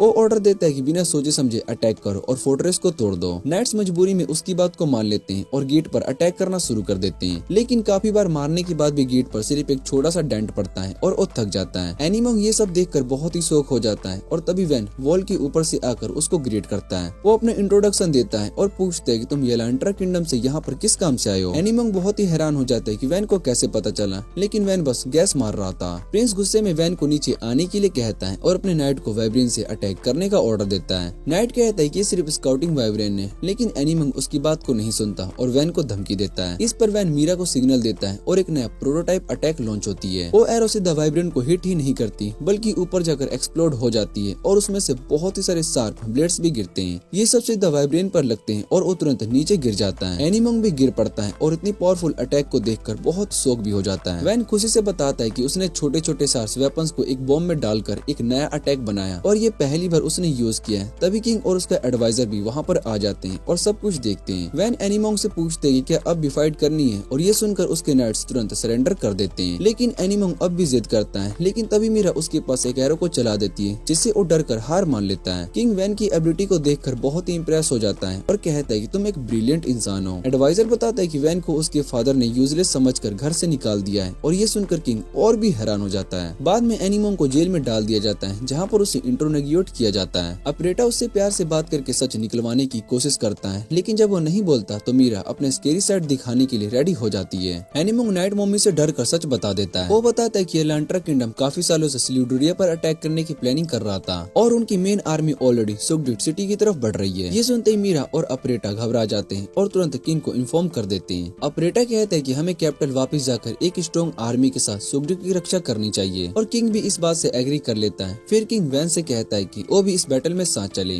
वैन पहले थोड़ा सा सरप्राइज होता है, लेकिन फिर कहता है कि वो अपने विलेज को छोड़कर नहीं जा सकता क्योंकि वो अभी डेवलप हो रहा है। इस पर मीरा उसे समझाती है कि मुश्किल वक्त में किंगडम की मदद करना उसकी ड्यूटी है। ये सुनकर वैन मान जाता है, लेकिन कहता है कि वो अपनी आर्मी खुद तैयार करेगा। उसके बाद अपने सभी ट्रस्टेड लोगों को बुला लेता है और स्पार्टा को विलेज की जिम्मेदारी बना देता है। फिर ओडी और उसके नाइट को साथ चलने के लिए कहता है, जबकि टिल और कॉम को रुकने के लिए बोलता है और वो दोनों जिद करके साथ आने का फैसला करते हैं। तभी और तो अपनी पार्टी के साथ वहाँ पर आता है और वैन को कहता है कि उसके बॉडीगार्ड बनेंगे। वैन उन्हें भी अपने साथ ले जाता है और बाकी एडवेंचरस भी उसे बुलाने को कहते हैं। उसके बाद वो कुजाला को स्काउट बताता है क्योंकि वो सबसे फास्ट है। आखिर में मीरा कहती है कि वो पहले काउट फेंड्रीलो को इन्फॉर्म करेगा और अपनी आर्मी के साथ सुगडिट की रक्षा के लिए आएगी। मीरा वैन से पूछती है कि वो बैटल के लिए कौन सा वेपन ले जाएगा, लेकिन वैन को समझ नहीं आता। वो सोचता है कि उसकी बिलिस्टी अभी कंप्लीट नहीं हुई है, इसलिए उसे वॉर में यूज नहीं कर सकता। तभी आर्ट कहती है कि वो अपना बनाया हुआ मिथ्रिल पपेट यूज करेगी। उसके बाद वैन पूरी टीम को विलेज के बाहर जमा करता है और उन्हें बताता है कि वो येलांट्रा किंगडम के नाइट से लड़ने के लिए जा रहे हैं जो कि उनसे ज्यादा ट्रेंड है। लेकिन वो सबको हिम्मत देता है कि उनका मेन गोल जिंदा वापस आना है और अगर सब मिलकर लड़ेंगे तो सुगडिट को बचा सकते हैं। दूसरी तरफ ये खबर वैन के फादर जलपान के पास पहुंच जाती है और वो ये सुनकर बहुत ही शौक हो जाता है। वो तुरंत अपने बटलर को कहता है कि नाइट को रेडी करो और पड़ोसी लॉर्ड से भी मदद मांगो। बटलर उससे कहता है कि वैन से भी हेल्प लेनी चाहिए क्योंकि उसका विलेज पास में ही है, लेकिन जेलपा उसकी बात का मजाक उड़ा देता है और कहता है कि उसके पास तो सोल्जर भी नहीं होंगे। फिर जेलपा अपनी आर्मी के साथ सुगडिट पहुंचता है, लेकिन तब तक सिटी एनिमीज के कब्जे में आ चुकी होती है और वाइब्रेन स्क्वाड ने साउथ के गेट को पूरा डिस्ट्रॉय कर दिया होता है। जब अपनी आर्मी को संभालने की कोशिश करता है तभी वाइब्रेन ऊपर से बम गिरा देते हैं, जिससे कि उनकी आर्मी काफी हद तक खत्म हो जाती है। जेलपा डर जाता है और सोचता है कि अब सब कुछ खत्म हो गया। तभी अचानक वाइब्रेन वापिस से चले जाते हैं। दरअसल वेस्ट गेट पर आर्ट ने अपने मिथ्रिल पपेट से उन वाइब्रेन को दूर से ही मार दिया था। वैन उसकी पावर को देखकर बहुत ही हैरान हो जाता है क्योंकि वो सिटी के बाहर रहकर भी फाइट कर रही होती है। तभी वैन डिसाइड करता है कि वो एनिमीज का ध्यान भटकाएगा ताकि सब सेफली वापस जा सके। लेकिन उसी वक्त कुछ एनिमीज नाइट उन्हें देख लेते हैं और उनकी तरफ अटैक करने के लिए बढ़ जाते हैं कि अपनी मशीन गन क्रॉसबो से तुरंत कई एनिमीज को गिरा देता है और डी भी अपनी टीम के साथ फाइट में ज्वाइन करता है। एनिमी आर्चर्स दूर से अटैक करने की कोशिश करते हैं, लेकिन कजूला, औरतो और पुरिल उन्हें खत्म कर देते हैं। ये देखकर एनिमी नाइट्स गुस्से में आ जाते हैं और फुल फोर्स के साथ अटैक करने का फैसला करते हैं। जैसे ही वैन ये देखता है वो तुरंत सभी को रिट्रीट करने का ऑर्डर दे देता है और तो उससे कहता है कि हम ये फाइट जीत सकते हैं, लेकिन वैन कहता है कि उनका मेन गोल जिंदा वापस जाना है। वो कहता है कि अगर किसी की जान चली गई तो जीत का कोई फायदा नहीं होगा और वो बाद में फिर से फाइट कर सकते हैं। दूसरी तरफ जेल्पा अपनी आर्मी के साथ वापस सिटी पहुंचता है और वो खुद को बहुत ही लकी मानता है कि वो बच गया, लेकिन उसकी आर्मी काफी दूर हो चुकी होती है और होप खो चुकी होती है। तभी उसका बड़ा बेटा मुर्का वहाँ पर आता है और जेल्पा उस पर गुस्सा करने लगता है कि वो लेट क्यों आया। मुर्का माफी मांगता है। तभी किंग वहाँ पर आता है और जेल्पा को डांट देता है कि अपना गुस्सा अपने बेटे पर मत निकालो। दोनों बाप बेटे किंग के सामने झुक जाते हैं और किंग उनसे सुगडिट के बारे में पूछता है। जेल्पा बताता है कि वाइब्रेन और नए वेपन्स की वजह से सुगडिट हार गया। किंग कहता है कि शायद से वैन की टीम ने वाइब्रेन को रोका होगा, लेकिन जेल्पा इस बात पर यकीन नहीं करता। अब पेटा उसे बताता है कि वैन ने अपने विलेज को फोर्ट्रेस बना दिया और एक ड्रैगन को भी हरा दिया। ये सुनकर जेल्पा बहुत ही चुप हो जाता है। तभी किंग मुर्का को देखकर पूछता है कि क्या तुम अपने छोटे भाई से जेलस हो, क्योंकि वो अब बैरोन बन चुका है। मुर्का रो पड़ता है और कहता है कि अपने भाई पर गर्व करता है। रात को वैन और उसकी टीम जंगल में रेस्ट कर रही होती है और सब काफी थक चुके होते हैं। डी वैन से पूछता है कि अब आगे क्या प्लान है, लेकिन वैन को कुछ भी समझ में नहीं आता। वो घर वापस जाना चाहता है, लेकिन उसे पता होता है कि सुगडिट को ऐसे छोड़ना सही नहीं है। तभी आर्ट कहते हैं कि वो दोबारा से उस जोन में जाने से डर रही है, क्योंकि वहाँ पर बेगुनाह लोग भी मार रहे हैं। वैन आर्ट की बात से एग्री करता है, लेकिन वो इतना जरूर कहना चाहता है कि बाद में उसे कोई कंप्लेन ना करे। तभी उसे एक आइडिया आता है और वो कहता है कि वो आर्मी के लिए एक कैटापल्ट बनाएगा और उन्हें सप्लाई करेगा। उसके बाद वो सब आराम से घर वापस जाते हैं। वो तुरंत एक कैटापल्ट बनाकर सबको दिखाता है, लेकिन सब कहते हैं कि ये काफी बड़ा है, इसलिए ऐसे ले जाना मुश्किल होगा।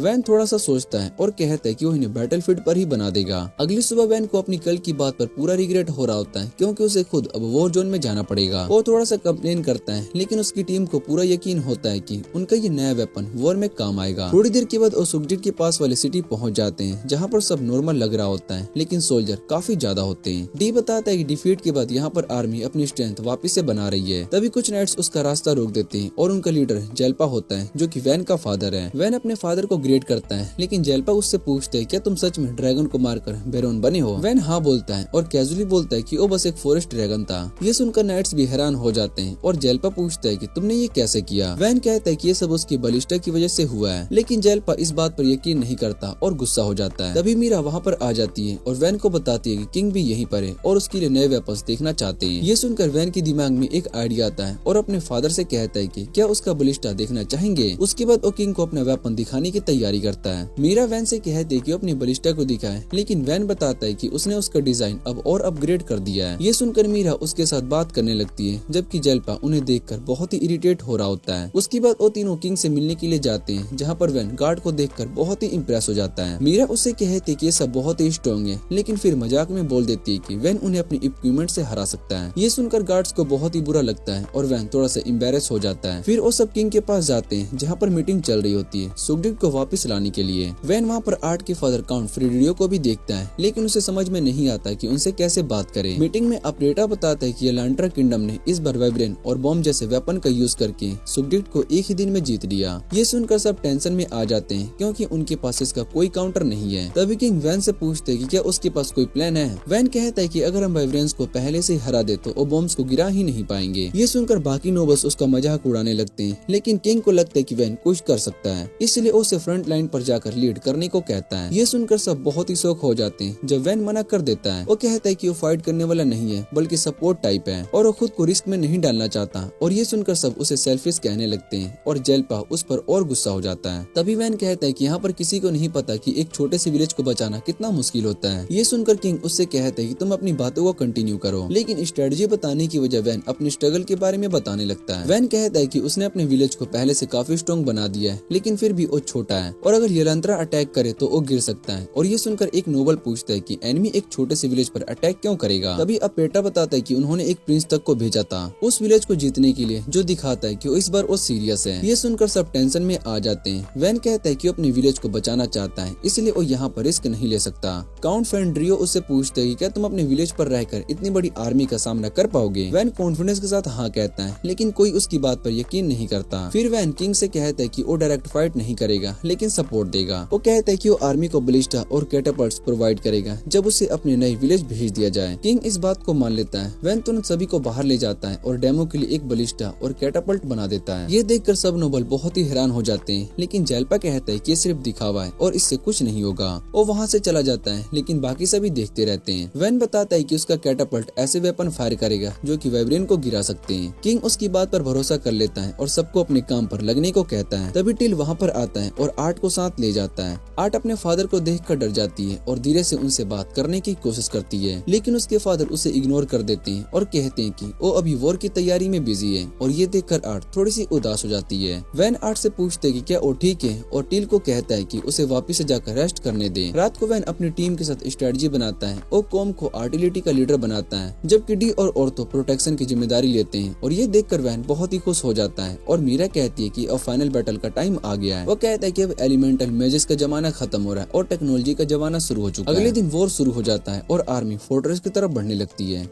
वैन पीछे रहकर सब कुछ ऑब्जर्व करता है और ऑर्डर देता है। एनिमी जनरल देख लेता है कि स्क्वाड्रन या आर्मी अलग अलग डायरेक्शन से अटैक कर रही है, लेकिन वो बिल्कुल भी नहीं घबराता। वो अपने आर्चर्स को अटैक करने का ऑर्डर देता है, लेकिन वैन पहले से ही रेडी होता है। वो डी को सिग्नल देता है और सब सोल्जर्स अपनी शील्ड निकाल लेते हैं। एरो आसानी से ब्लॉक हो जाते हैं, जिसे देखकर एनिमी बहुत ही शॉक हो जाता है। फिर एनिमी अपने मैजिक्स को अटैक के लिए भेजता है, जो कि शील्ड्स को तोड़ने लगते हैं। डी अपनी टीम को कहता है कि बस थोड़ा सा और इंड्योर करो, क्योंकि हेल्प आने वाली है। तभी फोर्ट्रेस के गेट पर एक पावरफुल अटैक होता है और सबका ध्यान उधर चला जाता है। जेल्पा और फेंड्रियो मिलकर गेट को तोड़ देते हैं और मेन आर्मी अंदर घुस जाती है। इसके बाद सिटी के अंदर एक इंटेंस फाइट शुरू हो जाती है, जहां नाइट्स को एनिमी के स्ट्रॉन्ग सोल्जर का सामना करना पड़ता है। अचानक मीरा आती है और एनिमी सोल्जर को उड़ा देती है, जिससे डी और उसकी टीम को एक आगे बढ़ने का मौका मिल जाता है। दूसरी तरफ जेल्पा भी फाइट में फंस जाता है, लेकिन तभी औरतों और उसकी टीम उसकी हेल्प के लिए आ जाती है और जल्दी से एनिमीज को खत्म कर देते हैं और मोहॉक ग्रुप भी काफी ज्यादा डैमेज करता है। जेल्पा हैरान होकर पूछते कि क्या सब ये वैन के लोग हैं, और जब उसे हाँ मिलता है तो वो समझ नहीं पाता कि कैसे रिएक्ट करे। तभी सिचुएशन पलटने लगती है और एनिमी जनरल घबरा जाता है। वो तुरंत अपने सबसे पावरफुल वेपन का यूज करता है और वाइब्रेन स्क्वाड को अटैक कर देता है। काफी सारे वाइब्रेन्स आसमान में उड़ जाते हैं, लेकिन वैन इसी का वेट कर रहा होता है। वो के को ऑर्डर देता है कि कैटापल्ट टीम वाइब्रेन पर अटैक कर देती है। वो ऐसे फायरबॉल को शूट करते हैं जो कि हवा में फटकर सुक्रेंस छोड़ते हैं और वाइब्रेन को गिरा देते हैं। ये देखकर सब बहुत ही खुश हो जाते हैं, लेकिन एक वाइब्रेन बच जाता है और उस सोल्जर पर अटैक करने के लिए उठकर खड़ा हो जाता है। औरतों और कुजाला उसे रोकने की कोशिश करते हैं, लेकिन उसकी स्किन को प्राइज नहीं कर पाते। वो उसे बस ग्राउंड पर रोक कर रखते हैं ताकि बलिस्टा उसे फिनिश कर सके। काफी अटैक्स के बाद भी वो जिंदा रहता है। तभी मीरा आगे आती है और उसे खत्म कर देती है। इसके बाद पूरा वाइब्रेन स्क्वाड डिस्ट्रॉय हो जाता है और मीरा कहती है कि अब बैटल का सबसे टफ पार्ट खत्म हो गया है। जेल्पा और फेंड्रियो ये सब देखकर बहुत ही हैरान हो जाते हैं, क्योंकि वो वैन को अंडर एस्टिमेट कर रहे थे। दूसरी तरफ एनिमी जनरल समझ जाते हैं कि अब वो नहीं जीत सकते और भागने की कोशिश करते हैं, लेकिन औरतों और कुजुला उसके सामने आ जाते हैं, जिसे देखकर वो हार मान लेते हैं और वॉर खत्म होने के बाद जेल्पा वहाँ से जाने लगते हैं। मुर्का उससे कहता है कि क्या तुम वैन से मिले बिना जा रहे हो, लेकिन जेल्पा कहता है कि वो वैन के बारे में गलत था और अब उसका सामना नहीं कर सकता। वॉर जीतने के बाद वैन अपनी टीम के साथ विक्ट्री सेलिब्रेट कर रहा होता है। तभी डी उससे कहता है कि इस जीत का पूरा क्रेडिट तुम्हें ही दिया जाता है, लेकिन वैन हम्बल रहता है और कहता है कि उसने सिर्फ पीछे रहकर ऑर्डर्स दिए, असली मेहनत सबने फ्रंट लाइन पर किया है। तभी औरतों और कुलाजा वहाँ पर आ जाते हैं और अपने साथ येलांट्रा का जनरल भी ले आते हैं। मीरा तुरंत उससे पूछताछ करने के लिए आगे बढ़ जाती है। जनरल डर के मारे सबको सच बोल देता है। वो बताता है कि उसका प्लान सुग्रुडिया किंगडम के 3 जगह पर अटैक करके उसे बड़ा हिस्सा कैप्चर करना था, जिसमें वैन का विलेज सुगडिक और ऑलरेडी उनका टारगेट था और तीसरा टारगेट फेंड्रियो कंट्री था। और ये सुनकर आर्ट के लिए सबसे बड़ी टेंशन वाली बात बन जाती है।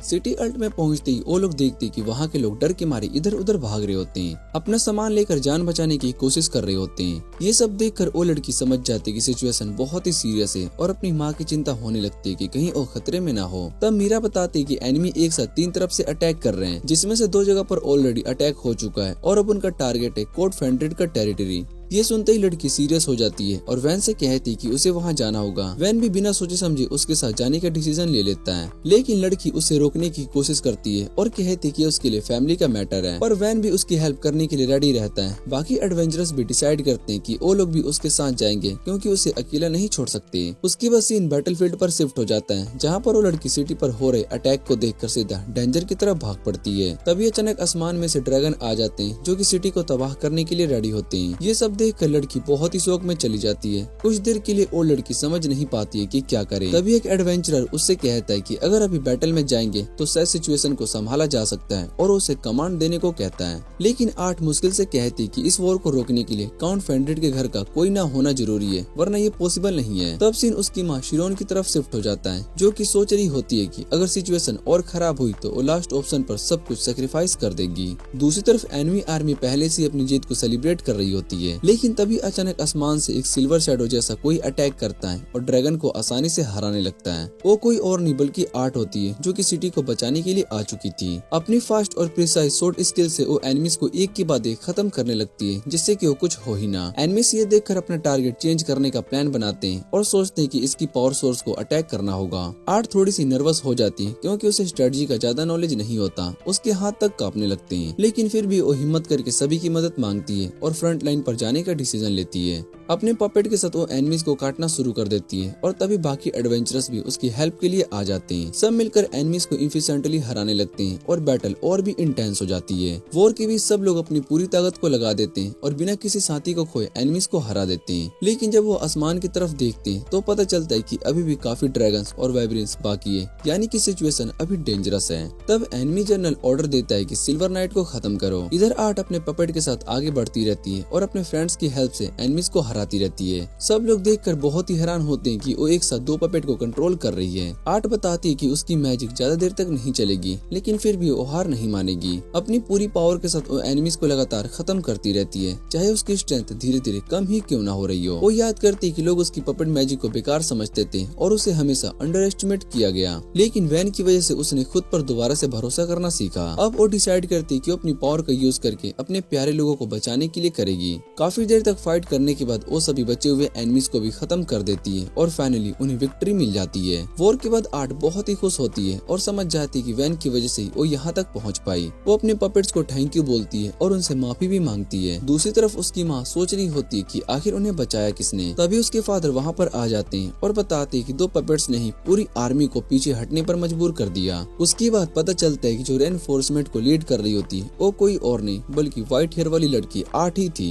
ये जानकर उसका फादर समझ जाता है कि जिस बेटी को उसने कभी घर से निकाल दिया था वही आज सभी को बचाने के लिए वापस आ चुकी है और अपनी नफरत को साइड रखकर सबकी मदद की। उसके दिल पर बहुत ही भारी बोझ आ जाता है और वो रियलाइज करता है कि उसने अपनी बेटी के साथ बहुत ही बुरा किया था, जिसे शायद से वो कभी भी ठीक नहीं कर पाएगा। इधर आर्ट के पास कुछ लोग आते हैं और उससे पूछते हैं कि क्या अपने पेरेंट्स से मिलने के लिए वापस नहीं जाना चाहती, लेकिन आर्ट शांति से कहती है कि अगर वो गई तो शायद से सबके लिए ऑकवर्ड हो जाएगा और पुरानी बातें फिर से सामने आ जाएगी। लोग उसे समझाते हैं कि उसकी वजह से सब कुछ बचे और पुरानी बातें फिर से सामने आ जाएगी। लोग उसे समझाते हैं कि उसी की वजह से सब बच पाए और शायद से अब उसके पेरेंट्स उसे एक्सेप्ट कर ले, लेकिन आर्ट फिर भी श्योर नहीं होती क्योंकि उसकी माँ कभी भी उसकी पपेट मैजिक को पसंद नहीं करती थी। इसलिए वो डिसाइड करती कि वो वापस नहीं जाएगी और वैन के पास लौट जाती है। सिटी में वापस आते ही वैन उसे मिलता है और तुरंत समझ जाता है कि वो कुछ ज्यादा ही परेशान है। आर्ट धीरे से कहती कि वो बस एक यूजलेस इंसान है और अपने आप पर भी डाउट कर रही होती है। वैन उसकी बात को समझ नहीं पाता और कहता है कि तुम इतनी अमेजिंग हो, तुम इतनी इजीली अपने पपेट्स को कंट्रोल करती हो, जो कि बहुत ही इनक्रेडिबल है। वो उसकी काफी तारीफ करता है और कहता है कि उसने बैटल में बहुत ही अच्छा किया और वो पहले से काफी स्ट्रॉन्ग हो चुकी है। ये सब सुनकर आर्ट अपनी इमोशन को कंट्रोल नहीं कर पाती और रोने लगती है, जबकि आसपास के लोग चुपचाप रिस्पेक्ट के साथ ये सीन देखते रहते हैं। वैन लगातार आर्ट की तारीफ करता रहता है और वो कहता है कि वो उसके लिए कितनी इम्पोर्टेंट है और वो खुश है कि वो सिर्फ वापस आ गई। उसके बाद इन कुछ साल बाद का दिखाया जाता है जहाँ पर सब कुछ काफी बदल चुका होता है। वैन ने अपने विलेज में शॉप्स और इंस बना दिए होते हैं और पूरी जगह को एक अच्छी और पीसफुल जगह बना दिया होता है। जो विलेज पहले गरीब और प्रॉब्लम से भरा हुआ था अब बहुत ही खुश और लाइवली जगह बन चुका होता है,